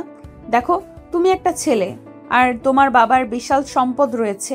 তুমি একটা অপরাধ করলে সেটা সহজে থামাচাপা হয়ে যাবে, কিন্তু আমার জীবনটা অতটাও সহজ নয়। আমি একটা কাজ করতে গেলে অন্তত 10 বার চিন্তা করি আর তারপর সেই কাজে হাত দেই। আমার জীবনটা এত সহজ নয়। আমি কোনো কিছু শুনতে চাই না। তুমি আমাকে ভালোবাসো, তাহলে আমি আমার ভালোবাসা দিয়ে তোমার জীবনটাকে একদম সহজ করে দেব। বলো, তুমি আমায় ভালোবাসবে, হ্যাঁ কি না? ভালোবাসা, প্রেম, বিয়ে এগুলো আমার জন্য নয়। প্লিজ তুমি আমাকে ক্ষমা করো, ক্ষমা করতে পারো। এসব আমার জন্য অপরাধ বলতে পারো। কিন্তু কেন? এর পেছনে কি কারণ আছে, সেই কারণটা আমি জানতে চাই। তোমার কথা শুনে যদি আমার মনে হয় তুমি আমাকে ভালোবাসলে তোমার খুব একটা ক্ষতি হয়ে যাবে, তাহলে আমি তোমার জীবন থেকে নিজেই সরে যাব। কিন্তু যদি এরকমটা মনে হয় তুমি আমাকে মিথ্যে বলছো, তাহলে এর জন্য তোমাকে পানিশমেন্ট পেতে হবে। আমি তোমাকে অত সহজে ক্ষমা করব না। অতঃপর নেহা তার জীবনে ঘটে যাওয়া সমস্ত ঘটনা নীলকে খুলে বলে। সবকিছু শুনে নীল নেহাকে বলে, এখানে তো আমি তোমার দোষের কিছু দেখছি না, বা তুমি আমাকে ভালোবাসতে পারো না এমন কোনো কারণ দেখতে পাচ্ছি না। অপরাধ যদি করে থাকে তাহলে সেটা তোমার বাবা করেছে, তোমার মা করেনি, আর তুমিও করনি। সেই অপরাধের শাস্তি তোমরা নিজেদেরকে কেন দিচ্ছ? তুমি তোমার আম্মুকে ডাকো, আমি এক্ষুনি তোমার আম্মুর সঙ্গে কিছু কথা বলতে চাই। আমি চাই না তুমি আমার আব্বুর সঙ্গে এই ব্যাপারে কোনো কথা বলো, কারণ আমার আম্মু এই বিষয়গুলো ভুলে থাকতে চায়। আর আমিও এখন যদি তুমি এই বিষয়গুলো আমার আম্মুকে মনে করিয়ে দাও তাহলে আমার আম্মু অনেকটা কষ্ট পাবে। আমি চাই না আমার আম্মু কষ্ট পাক। তুমি যেরকমটা ভাবছো এরকমটা হবে না। আমি আন্টিকে সব কিছু বুঝিয়ে বলবো, আর তারপর দেখি আন্টি আমাকে কি উত্তর দেয়। যদি মনে হয় আন্টি এসব কিছু মেনে নিতে পারবে না, তাহলে তো আমি তোমাকে বললাম আমি নিজেই এই সব কিছু থেকে নিজেকে সরিয়ে নিব। কিন্তু যদি এরকমটা মনে হয় আন্টি এইসব কিছু মেনে নিতে পারবে, তাহলে তোমাকে আমি আমার বাড়িতে আমার বউ করে নিয়ে যেতে চাই। নেহা কিছুতেই তার আম্মুর সঙ্গে নীলকে কথা বলাতে রাজি হচ্ছিল না। নীলের প্যারাপেরিতে তাকে রাজি হতেই হলো এবং সে নীলকে নিয়ে তার আম্মুর রুমে গেল। তার আম্মু তখন বিছানায় বসে টিভি দেখছিলেন। আসসালামু আলাইকুম আন্টি, কেমন আছেন? ওয়ালাইকুম আসসালাম বাবা। এই তো আল্লাহর অশেষ রহমতে ভালোই আছি। তুমি কেমন আছো? আর তুমি কে? তোমাকে তো চিনলাম না। আমি নীল। যদি আল্লাহ চায় তো তাহলে আপনার মেয়ের হবু জামাই। আন্টি, আমি আপনার সঙ্গে কিছু কথা বলতে এসেছি। যদি আপনি অনুমতি দেন তো শুরু করতে পারি। আমি তোমার কথার আগাগোড়া কিছুই বুঝতে পারছি না। তুমি কি বলতে চাইছো আর কি বোঝাতে চাইছো? একটু খুলে বলো তো শুনি। আসলে আন্টি, আপনার মেয়ে যে ভার্সিটির প্রফেসর, আমি সেই ভার্সিটির স্টুডেন্ট। আপনার মেয়েকে আমি যেদিন প্রথম দিন ভার্সিটিতে আসি সেদিনই দেখে পছন্দ হয়ে যায়, আর তারপরেই আপনার মেয়ের পিছনে পড়ি। কিন্তু আপনার মেয়েটা এতটাই নির্দয় যে আমাকে নিজের হৃদয়ে একটু জায়গা দিচ্ছে না। প্লিজ আন্টি, আপনি একটু বুঝিয়ে বলুন না, আমার মতো একটা ছেলেকে কেউ অ্যাভয়েড করে থাকতে পারে? আমি তোমার কথার কিছুই বুঝতে পারছি না। আমার মেয়ে যেই ভার্সিটির প্রফেসর আর তুমি সেই ভার্সিটির স্টুডেন্ট, আর স্টুডেন্ট হয়ে তুমি আমার মেয়েকে প্রেমের প্রস্তাব দিচ্ছ। দেখো, এই সব কিছু আমি পছন্দ করি না। আমি চাই তুমি আমার মেয়ের পিছু নেওয়া ছেড়ে দাও, আমার মেয়েটাকে একটু স্বাধীনভাবে বাঁচতে দাও। জানি তোমরা পুরুষ জাতি মেয়েদের দেখলে নিজেদের সামলাতে পারো না, কিন্তু আমি আমার মেয়েটাকে সব পুরুষদের থেকে দূরে রেখেই বড় করেছি। এখন তার নিজেকে তুলে ধরবার সময় হয়েছে, তাই সে নিজের পায়ে দাঁড়িয়েছে। কিন্তু তুমি তার সেই পথে বাধা হয়ে দাঁড়িও না, প্লিজ বাবা। আন্টি, আপনি আমাকে ভুল বুঝতেছেন। আমি সেরকম ছেলে নই যে আপনার মেয়ের স্বাধীনতায় হস্তক্ষেপ করব। বিশ্বাস করুন আন্টি, আপনার মেয়েকে আমি যেদিন প্রথম দেখি সেদিনই তাকে আমি ভালোবেসে ফেলি, আর তার ভালোবাসায় আমি এতটাই দেওয়ানা হয়ে গেছি যে আমি আমার চারপাশে আপনার মেয়েকে ছাড়া আর কিছু দেখতেই পাচ্ছি না। তাই প্লিজ আন্টি, আপনাকে রিকোয়েস্ট করে বলছি, আপনি আপনার মেয়েকে একটু বুঝিয়ে বলুন না। দেখো, তুমি আমার মেয়ের চাইতে বয়সে অনেক ছোট হবা। আর কে তুমি, কি তোমার পরিচয়, সে ব্যাপারেও আমি কিছু জানি না। তাই আমি এ ব্যাপারে তোমাকে কোনো কথা দিতে পারছি না। আমি আমার মেয়েটাকে পুরো স্বাধীনতা দিয়ে দিয়েছি। সে এখন বড় হয়েছে, তার এখন যেটা করতে ইচ্ছে করে সে সেটাই করতে পারে। তাই আমি আমার মেয়ের বিয়ে, প্রেম এসব ব্যাপারে কোনো সিদ্ধান্ত নিতে চাই না। এটা আমি আমার মেয়ের উপর সম্পূর্ণ ছেড়ে দিয়েছি। নেহা, এবার তো শুনতে পেয়েছো আন্টি কি বলেছে। তুমি যদি রাজি হও তাহলে আন্টি কোনো অমত করবে না। প্লিজ তুমি রাজি হয়ে যাও, আমার ভালোবাসাটাকে আর অ্যাভয়েড করো না। I am so sorry. আমার মায়ের কোনো মত না থাকলেও আমারও মত আছে, কারণ তুমি বড়লোক বাবার একমাত্র বিগড়ে যাওয়া ছেলে। তোমাকে বিয়ে আমি কোনোদিনই করব না। তাছাড়া তুমি আমার চাইতে বয়সে অনেক ছোট। এখন তোমার মধ্যে আবেগ কাজ করছে। জীবনটা আবেগ দিয়ে চলে না। জীবনটাকে চালাতে হলে আরো অনেক কিছুর প্রয়োজন হয়। আমি একটু কোনো কিছু আবেগ দিয়ে চিন্তা করছি না, আমি সব কিছু বিবেক দিয়ে চিন্তা করছি। দেখো, আমি এখন পড়াশোনা করছি, ভবিষ্যতে কিছু একটা করতে পারবো। আমি এমন নয় যে বেকার হয়ে সারা জীবন বসে বসে খাবো। তাছাড়া আমার দায়িত্ব তোমাকে নিতে হবে না, আমি উল্টো তোমার দায়িত্ব নিতে পারবো, কিন্তু আমি কোনোদিন তোমার স্বাধীনতায় হস্তক্ষেপ করব না। দেখো বাবা, আমি তোমার কথা শুনে বুঝতে পেরেছি তুমি আমার মেয়েটাকে ভালোবাসো, কিন্তু আমার মেয়েটা ভালোবাসায় বিশ্বাসী নয়, কারণ তার মা জীবনের কাছে খুব খারাপভাবে ঠকে গিয়েছে। তাই সে ভালোবাসা বিশ্বাস করে না। তুমি যদি তাকে সত্যিই ভালোবেসে থাকো, তাহলে তুমি তোমার ফ্যামিলিকে পাঠাও। তোমার ফ্যামিলির সঙ্গে আমি কথা বলি, তারা যদি আমার মেয়েকে মেনে নেয় তাহলে বিষয়টা আমি ভেবে দেখব এবং আমার মেয়েকে আমি কিছু বলতে পারবো। ঠিক আছে আন্টি, আপনি কোনো চিন্তা করবেন না। আমি যত দ্রুত সম্ভব আমার ফ্যামিলির সঙ্গে কথা বলবো এবং আপনাদের বাড়িতে লোক পাঠাবো। কিন্তু আন্টি, নেহাকে যদি আমি না পাই তাহলে আমার জীবনটা বরবাদ হয়ে যাবে, কারণ জীবনে প্রথমবার কাউকে ভালোবেসেছি, আর ভালোবাসার মানুষটাকে না পেলে একটা মানুষ এমনিতেই আধমরা হয়ে যায়। সেটা আমাকে বোঝাতে হবে না বাবা। জীবনে ভালোবাসার কাছে হেরে গেছি, তাই জানি ভালোবাসার কাছে হেরে গেলে মানুষের অবস্থা কেমন হয়ে যায়। যাই হোক, এ ব্যাপারে তুমি কোনো চিন্তা করো না, আমি দেখছি। এই কথা শুনে নীল নেহার দিকে তাকিয়ে বলল। নীল তখন আর কোনো কথা না বলে নেহার আম্মুর কাছ থেকে বিদায় নিয়ে বাসায় চলে আসলো। অপরদিকে নেহা নীল চলে যাওয়ার পরে তার আম্মুকে বলল, আম্মু, আমার মনে হয় তুমি কাজটা একদমই ঠিক করনি। ওকে ভরসা দেওয়াটা ঠিক হয়নি, কারণ তুমি খুব ভালো করে জানো প্রেম ভালোবাসায় আমি বিশ্বাসী নই। তাছাড়া বিয়ে জিনিসটাও আমি জীবনে করতে চাই না। একটা চাকরি তো করছি, জীবনটা কোনোভাবে চালিয়ে নিতে পারবো। কি দরকার অযথায় ঝামেলায় জড়ানোর? একা জীবন কাটানোটা কতটা কষ্টের সেটা আমি খুব ভালো করেই জানি। আমি নিজের যে কষ্টটা ভোগ করেছি, আমি চাই না আমার মেয়েটাও সেই কষ্টটা ভোগ করুক। তাই আমি ছেলেটাকে পারমিশন দিয়েছি তার ফ্যামিলির সঙ্গে কথা বলে ফ্যামিলিকে আমার সঙ্গে কথা বলানোর জন্য। তাদের কথাবার্তা আচরণ দেখে যদি মনে হয় তারা তোমাকে ভালো রাখতে পারবে, তাহলে আমি বিষয়টা ভেবে দেখব। আমি কিন্তু তাকে একবারও এটা বলিনি যে আমি তোমাকে তার সঙ্গে বিয়ে দেব, বলেছি ভেবে দেখব। তুমি জানো না এই ছেলেটা কিন্তু তোমার বলা এইটুকু কথাকে তোমার পারমিশন মনে করে নিয়েছে। আর সে যেইভাবেই হোক তার ফ্যামিলিকে রাজি করিয়ে এখানে নিয়ে আসবে, কারণ সে কোটিপতি বাবার একমাত্র আদরের ছেলে। তার জন্য তার বাবা মা সবকিছুই করতে পারে। সে যদি তার ফ্যামিলিকে রাজি করাতে পারে, তাহলে তোমার সমস্যা কোথায়? শোনো, আমি একা জীবনটা পার করেছি, তাই আমি জানি জীবনটা কেমন। আমি তোমাকে সেই কষ্টের মধ্যে দেখতে চাই না। আমি চাই তোমার পাশে কেউ একজন থাকুক, যে তোমার সমস্ত বিপদ আপদে তোমার পাশে দাঁড়িয়ে বলবে, ভয় পেও না, আমি আছি তোমার পাশে। সেরকম মানুষ এখন আর পৃথিবীতে নেই। সবাই শুধু নিজেদের স্বার্থ খুঁজে, স্বার্থ ছাড়া কেউই কারোর পাশে থাকে না মা। এই বলে নেহা তার আম্মুর রুম থেকে বের হয়ে নিজের রুমে চলে গেল। এর পরের দিন বিকেলবেলা নীলের ভার্সিটির প্রফেসর নীলের আব্বুর সঙ্গে দেখা করতে আসে। আসসালামু আলাইকুম, কি অবস্থা, কেমন আছেন আপনি? ওয়ালাইকুম আসসালাম। এই তো আল্লাহর অশেষ রহমতে ভালোই আছি। আপনার কি অবস্থা? হঠাৎ কি মনে করে আমার বাড়িতে? এই তো আপনাদের দোয়ায় ভালোই আছি। আপনার সঙ্গে একটা ব্যাপারে কথা বলতে এলাম। যদিও আমি একজন বাইরের মানুষ হয়ে এই ব্যাপারে কথা বলা ঠিক নয়, কিন্তু আমি তো নিজেকে নীলের টিচার মনে করি, তাই আপনার সঙ্গে কথাটা বলতে এলাম, যদি অনুমতি দেন তো। এভাবে কেন বলছেন আপনি? তো আমার ছেলের টিচার আপনি। আমার ছেলের ব্যাপারে কোনো কথা বলতে আসলে নিশ্চিন্তে বলতে পারেন, আমি কিছুই মনে করব না। বলুন প্লিজ।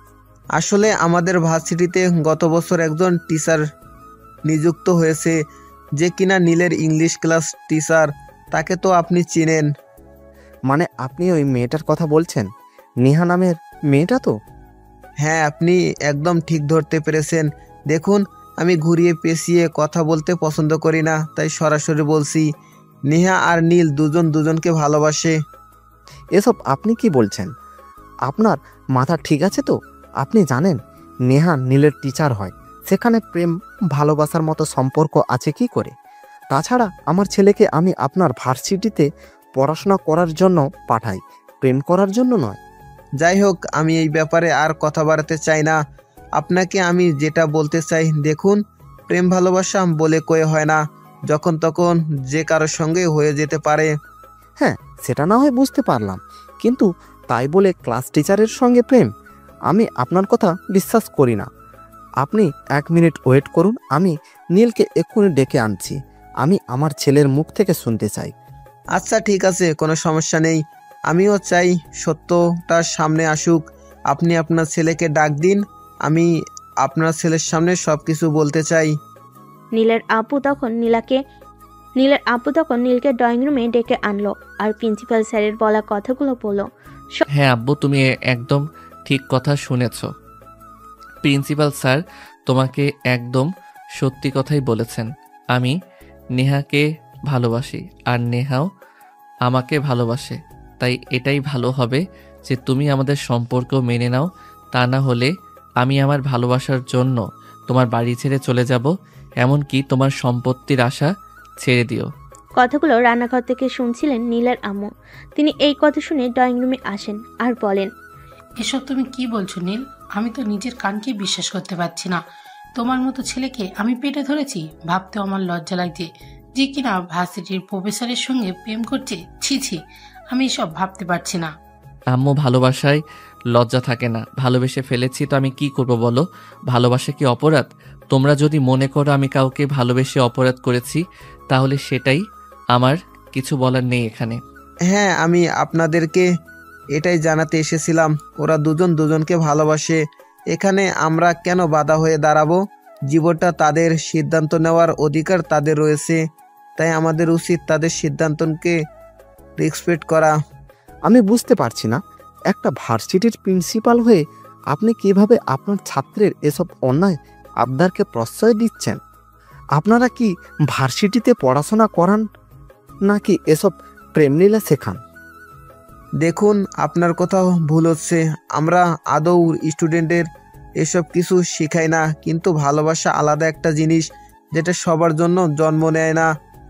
আর যখন ভালোবাসা জীবনে আসে তখন বলে কয়েও আসে না। তাই বলে ভার্সিটির প্রফেসরকে? অসম্ভব, আমি এটা কোনোদিনও মেনে নেব না। নীল, তোমাকে বলছি, তোমার যদি মনে হয় এই মেয়েটাকে ভালোবাসার জন্য তুমি আমাদের ছেড়ে চলে যাবে, তাহলে চলে যেতে পারো। আমার বিন্দুমাত্র আপত্তি নেই। আমি ভুলে যাব আমার কোনো ছেলের সন্তান ছিল, কিন্তু আমি আমার মান ইজ্জতের কাছে কখনোই কম্প্রোমাইজ করব না। ঠিক আছে, কোনো ব্যাপার না। আমি আজকে এখন এই মুহূর্তে তোমাদের বাড়ি ছেড়ে চলে যাচ্ছি। তোমরা কোনো দিনও আমাকে খুঁজে পাবার চেষ্টা করো না, আর আমি কোনো দিন তোমাদের এখানে ফিরে আসবো না। প্লিজ এরকম করো না। বাবা মা সন্তানের ভালোর জন্যই সব কিছু করে। আমার মনে হয়েছিল এই বিষয়টা তোমার ফ্যামিলিকে জানানো উচিত, তাই আমি তোমার বাবার সঙ্গে কথা বলতে এসেছিলাম, কিন্তু উনি এভাবে রিয়েক্ট করবে সেটা আমি ভাবতেই পারিনি। যাই হোক, আমি এখন আসছি। আপনারা দেখুন, আপনাদের পারিবারিক ব্যাপার পারিবারিকভাবেই মিটিয়ে নিতে পারলেই ভালো হয়। সেটা তো আপনার আগেই ভাবা উচিত ছিল। কারোর ফ্যামিলিয়ার বিষয়ে অনুমতি ছাড়া কথা বলতে হয় না। আপনি যদি আজ এই বিষয়টা নিয়ে আমার বাড়িতে না আসতেন, তাহলে আমার ছেলে কোনোদিন আমার চোখের সামনে দাঁড়িয়ে আমার মুখে মুখে তর্ক করার সাহস পেত না। তুমি ভুল করছো বাবা। তুমি আমার জীবনে সব কিছুর পূর্ণতা দিতে পারলেও ভালোবাসার পূর্ণতা দিতে পারোনি। তুমি কোনোদিন আমার কাছে ভালো বাবা হয়ে উঠতে পারোনি।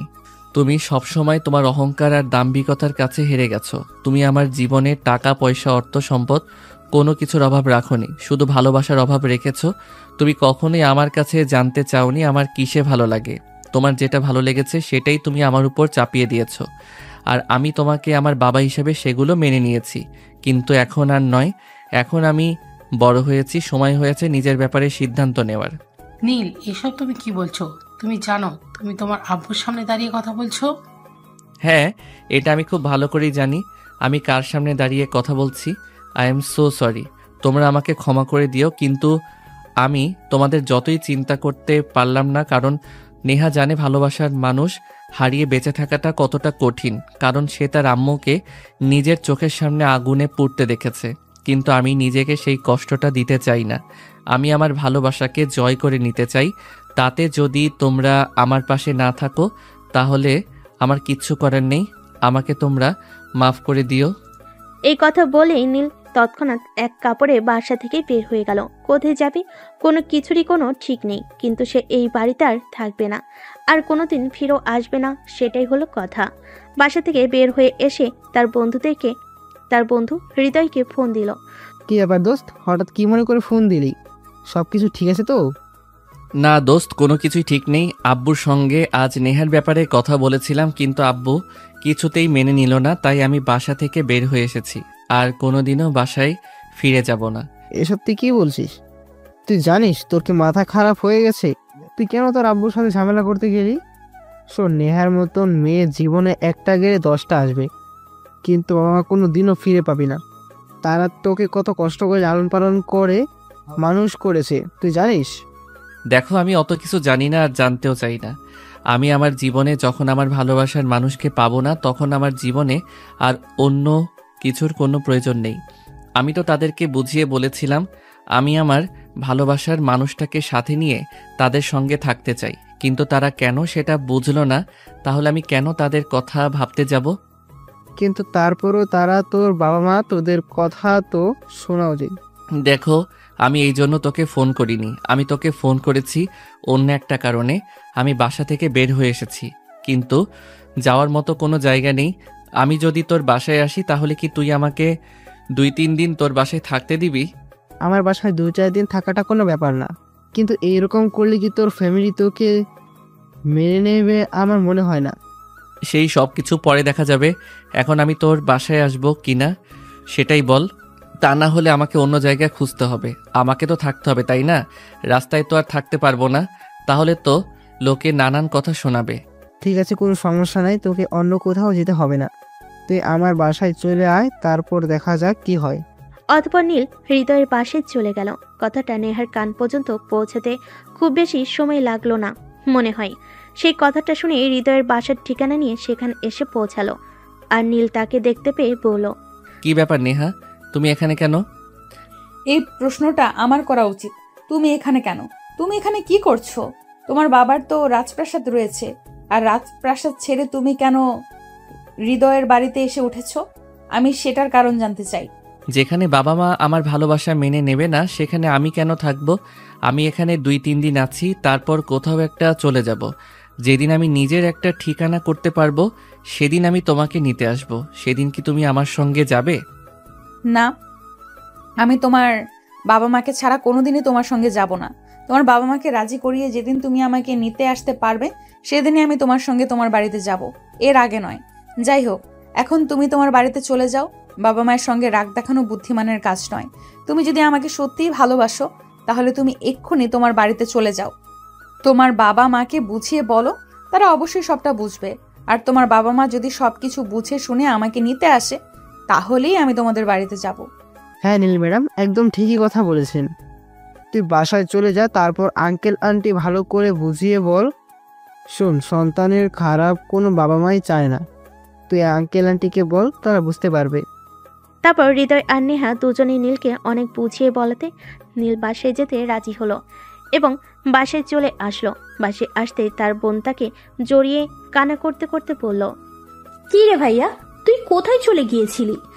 আব্বু আম্মুর সঙ্গে রাগ করে এইভাবে বাসা ছেড়ে চলে যেতে হয় নাকি? তুই আমাকে বলতি, আমি আব্বু আম্মুকে বুঝিয়ে বলতাম। তাই বলে তুই এইভাবে বাসা ছেড়ে চলে যাবি নাকি? তোর কি মাথা খারাপ হয়ে গেছে নাকি? দেখো, আমি একজনকে ভালোবাসি, এটা আমার আব্বু আম্মুর মেনে নিতে সমস্যা কোথায়? জীবনে কাউকে না কাউকে তো বিয়ে করতেই হবে, তাহলে ভালোবাসার মানুষটাকে বিয়ে করতে সমস্যা কোথায়? সমস্যা একটাই, সেটা হলো নেহা তোর চাইতে বয়সে বড়। তাছাড়া নেহার বাবা নেই, তাই আব্বু এরকম করেছে। তুই কোনো চিন্তা করিস না, আমি আব্বুকে বুঝিয়ে বলবো বিষয়টা। আব্বু মেনে নেবে, তুই চিন্তা করিস না। ঠিক আছে, তাই যেন হয়। আমি রুমে যাচ্ছি, আমাকে কেউ ডাকতে আসিস না, আমার ভালো লাগছে না, ঘুমাবো। এই কথা বলে নীল নিজের রুমে চলে আসলো আর দরজা বন্ধ করে শুয়ে রইল। কিন্তু কিছুতেই ঘুম আসছিল না, কারণ সে যেমন এক কথার মানুষ, তার বাবাও ঠিক এক কথার মানুষ। তার বাবাও নিজের কথা ফিরিয়ে নিতে পছন্দ করে না। অপরদিকে সেদিন রাতের বেলা রিমি তার বাবার সঙ্গে কথা বলতে রুমে গেল। আব্বু, আমি তোমার সঙ্গে কিছু কথা বলতে চাই। কি বলবি বল না, এতে অনুমতি নেওয়ার কি আছে? তুই আমার একমাত্র মেয়ে, তুই আমাকে যা বলবি তাই শুনবো। আব্বু, আমি তোমাকে একটা রিকোয়েস্ট করতে চাই। তুমি যদি আমার রিকোয়েস্টটা রাখো তাহলেই বলবো, আর যদি না রাখো তাহলে বলে কোনো লাভ নেই। কেন শুধু শুধু নিজে ছোট হব? তোর এরকম কেন মনে হচ্ছে আমি তো সেটাই বুঝতে পারছি না। আচ্ছা ঠিক আছে, বল, আমি তোর কথা শুনবো, কারণ তুই তো আমার একমাত্র আদরের রাজকন্যা। এখন পর্যন্ত তোর কোনো কথা আমি অমান্য করিনি। বল, কি বলবি? আব্বু, মনে করো আমি জীবনে এমন একজনকে ভালোবেসে ফেললাম যার স্ট্যাটাস তোমার সঙ্গে যায় না, তখন তুমি কি করবে? আমি খুব ভালোভাবেই বুঝতে পেরেছি তুমি আমাকে কি বলতে এসেছো, তাই কথা ঘুরিয়ে কোনো লাভ নেই। কি বলবে তাড়াতাড়ি বলে ফেলো, আমি কাজ করব। আব্বু, নেহা আর ভাইয়া দুজন দুজনকে ভালোবাসে। আমি তোমাকে এটাই বলতে এসেছি, তুমি ওদের ভালোবাসা মেনে নাও। শোনো, ভালোবাসা বিহীন জীবন শুকনো পাতার নাই উঠতে থাকে, কেউই সুখে থাকতে পারে না সেখানে। তনু, নেহার তার বাবার সঙ্গে সম্পর্ক নেই। নেহার জন্মের পর তার বাবা তাদেরকে রেখে চলে গেছিল। আমি এগুলো জানার পরই এই মেয়েটাকে আমার বাড়ির বউ বানাতে পারি না। দেখো বাবা, তুমি যেমন একটা কথা জানো, তেমনি আমিও নেহার ব্যাপারে খোঁজ নিয়েছি। আমিও জানি সেখানে নেহার মায়ের কোনো দোষ ছিল না। নেহার বাবা অন্য একটা মেয়ের সঙ্গে সম্পর্ক করত, তাই নেহার আম্মুকে ডিভোর্স দিয়ে চলে গিয়েছিল। যদিও তিনি নেহার আম্মুকে ভালোবেসে বিয়ে করেছিলেন, কিন্তু ভালোবাসার মর্যাদা তিনি রাখেননি। বিয়ের পরে তিনি পরনারীতে আসক্ত হন, আর সেই কারণেই ডিভোর্স হয়। তুমি কি বলতে চাইছো, একটু খুলে বলবে প্লিজ? সোজা কথা বলি, সেখানে নেহা কিংবা তার মায়ের কোনো দোষ ছিল না, সম্পূর্ণ দোষটাই তার বাবা ছিল। তাই তার বাবার ভুলের শাস্তি তুমি নিষ্পাপ মেয়েটাকে দিতে পারো না। কিন্তু নিজের টিচারকে বিয়ে করাটা কি ঠিক হবে? দুজন দুজনকে ভালোবাসে, ভালোবাসার মধ্যে বয়স বা কোনো সম্পর্ক ম্যাটার করে না। তারা যদি ভালো থাকতে পারে তাহলে এই সম্পর্কটা মেনে নিতে তোমার তো কোনো সমস্যা থাকার কথাই নেই। আমি তোমার মেয়ে হিসেবে তোমার কাছে রিকোয়েস্ট করে বলছি, প্লিজ তুমি ওদের সম্পর্কটা মেনে নাও। ওরা দুজন ভালো থাকবে। আর তুমি কি চাও না তোমার সন্তানরা ভালো থাকুক? দেখ, আমার বাবা আমার জন্য কানাকড়িও রেখে যাননি, কিন্তু আমি তোদের জন্য এইসব কিছু করেছি অনেক কষ্ট করে। তাহলে আমি কেন চাইবো না তোরা ভালো থাক? তাহলে তুমি এটা মেনে নিচ্ছ না তো? হ্যাঁ, মেনে নিয়েছি। এখন তো আর মেনে নেওয়া ছাড়া অন্য কোনো উপায় নেই, কারণ তোরা বড় হয়েছিস, নিজেদের ব্যাপারে সিদ্ধান্ত নেওয়ার বয়স হয়েছে। তাহলে আর আমি কেন তোদের স্বাধীনতায় হস্তক্ষেপ করব? তোরা ভালো থাকলে আমি ভালো থাকবো। ঠিক আছে আপু, থ্যাংক ইউ সো মাচ এত সহজে বিষয়টা মেনে নেওয়ার জন্য। এই বলে রিমি সেখান থেকে দৌড়ে নীলের রুমে গেল আর নীলকে খুশির খবরটা দিল। খবর পেয়ে তৎক্ষণাৎ নেহাকে ফোন দিল এবং নেহাকে জানিয়ে দিল তার বাবা বিষয়টা মেনে নিয়েছে। এরপর চলে গেল বেশ কিছুদিন। এভাবে ঈদের মধ্যেই দুই পরিবারের সম্মতি নিয়ে তাদের বিয়ের আয়োজন করা হলো। তা ভাইয়া, এবার তো নিজের ভালোবাসার মানুষটাকে আপন করে পেতে চলেছিস, এবার কেমন লাগছে তোর? নিজে একজনকে ভালোবেসে বিয়ে করো, তাহলেই বুঝতে পারবি আমার কেমন লাগছে। এখন পথ থেকে সর, আমার বউটা অনেকক্ষণ ধরে আমার জন্য অপেক্ষা করছে। আরে ভাইয়া, সবে রাত 11টা বাজে, একটু ওয়েট কর না। আমাদের দেনা পাওনাগুলো একটু বুঝিয়ে দে, তারপর আমরা এখান থেকে চলে যাই। দেনা পাওনা মানে কি বলতে চাইছিস? আমি তো কিছুই বুঝতে পারলাম না। তুই কি আমার কাছে কিছু পাবি নাকি? দেখ ভাইয়া, একদম ন্যাকা সাজার চেষ্টা করবি না। এত কষ্ট করে তোর জন্য বাসর ঘরটা নিজের হাতে সাজিয়েছি, আর এখন আমাকে খালি হাতে চলে যেতে বলছিস? আমার পেমেন্ট দে, না হলে আমি এখান থেকে যাব না এবং তোকেও বাসর করতে দেব না। ও আচ্ছা, বুঝতে পেরেছি, আপনাকে ঘুষ দিতে হবে। ঠিক আছে, কোনো সমস্যা নেই। এই নিন, এখানে পুরো 50,000 টাকা আছে, এটা পুরোটাই আপনার। এবার দয়া করে রুম থেকে বের হন, আর কোনো উল্টাপাল্টা কাজ করেছেন কিনা সেটা বলে যান। অবশ্যই করেছি, আমি তোর বোন বলে কথা উল্টোপাল্টা কাজ না করে থাকতে পারি নাকি? তবে তার জন্য আপনাকে এক্সট্রা চার্জ করতে হবে। মানে তোর কি মাথা খারাপ হয়ে গেছে নাকি? এই তো 50,000 টাকা দিলাম, এখন আবার এক্সট্রা চার্জ চাইছিস? তুই বোন নাকি অন্য কিছু? আমি তো সেটাই বুঝতে পারছি না। দেখ, একদম বেশি কথা বলবি না। আমি আব্বুকে বুঝিয়ে বলেছি বলে কিন্তু আব্বু তোকে নেহার সঙ্গে বিয়ে দিতে রাজি হয়েছে। তা না হলে কিন্তু নেহাকে তোর কখনোই পাওয়া হতো না। তাই আমাকে একদম কথা শোনাবি না, যেটা চেয়েছি সেটা দিয়ে দে। তা না হলে কিন্তু আমি এখন আব্বুর কাছে গিয়ে তোর নামে উল্টোপাল্টা কথা বলবো, মনে রাখিস। সেটা আর আপনাকে করতে হবে না ম্যাডাম, আপনি আমার জন্য অনেক করেছেন, আর কিছুই করতে হবে না। ঠিক আছে, এখানে আরো 20,000 টাকা আছে, এবার দয়া করে এখান থেকে কেটে পড়ুন। এই তো আমার লক্ষ্মী ভাই, ভাইয়ের মতো কাজ। এবার যাও, আমি কিছুই উল্টাপাল্টা করিনি, তোমার কাছ থেকে টাকা নেওয়ার ধান্দায় ছিলাম। যাই হোক, এখন আমি আমার টাকা পেয়ে গেছি, এখন আর এখানে দাঁড়িয়ে সময় নষ্ট করব না। যাও, তুমি তোমার বইয়ের কাছে যাও। এই বলে সে সেখান থেকে চলে গেল। আর নীল নিজের কপাল চাপড়াতে চাপড়াতে রুমের ভিতরে আসলো আর দরজাটাও বন্ধ করে দিল। নীল রুমে এসে পাগড়িটা রেখে নেহার কাছে যেতে চাইছিল, তখনই নেহা বিছানা থেকে নেমে এসে নীলকে সালাম করলো আর ড্রেসিং টেবিলের পাশে রাখা গ্লাসটাতে দুধ রাখা ছিল, সেটা নীলকে খেতে দিল। নীল সেটা খেয়ে নেহাকে বলল, তো এবার কি হলো ম্যাডাম? অবশেষে তো আমি আপনাকে পেয়ে গেলাম। আপনার কোনো অজুহাত আর কাজে আসলো না। এবার নিশ্চয়ই আপনি আর নিজেকে আমার থেকে সরিয়ে রাখবেন না। আরে না, সেটা বললে হয় নাকি? বিয়ে করব না বলেও করে ফেললাম, আর এখন বাসর করব না এমনটা তো হতেই পারে না। বাসর জীবনে একবারই হয়, তাই এই সময়টা নষ্ট করতে চাই না। চলো আজ T20 ফাইনাল ম্যাচ খেলবো। নেহার কাছ থেকে এমন কথা শুনে নীলা যেন উত্তেজনা আর বাদ মানছিল না। সে নেহাকে নিজের কাছে টেনে নিল আর কপালে আলতো করে একটা ভালোবাসার পরশ এঁকে দিয়ে নিজের সঙ্গে জড়িয়ে নিল। তারপর নেহার ঠোঁটে কিস করতে থাকলো আর সারা শরীরে ভালোবাসার আলিঙ্গন করতে থাকলো। নেহা ও নিজের ভালোবাসার মানুষটিকে কাছে পেয়ে নিজের সবটা ভালোবাসার মানুষটিকে বিলিয়ে দিল। আর দুজনার ভালোবাসার উষ্ণতা হতে থাকলো। আর এভাবেই শুরু হলো তাদের নতুন একটা ভালোবাসার গল্প।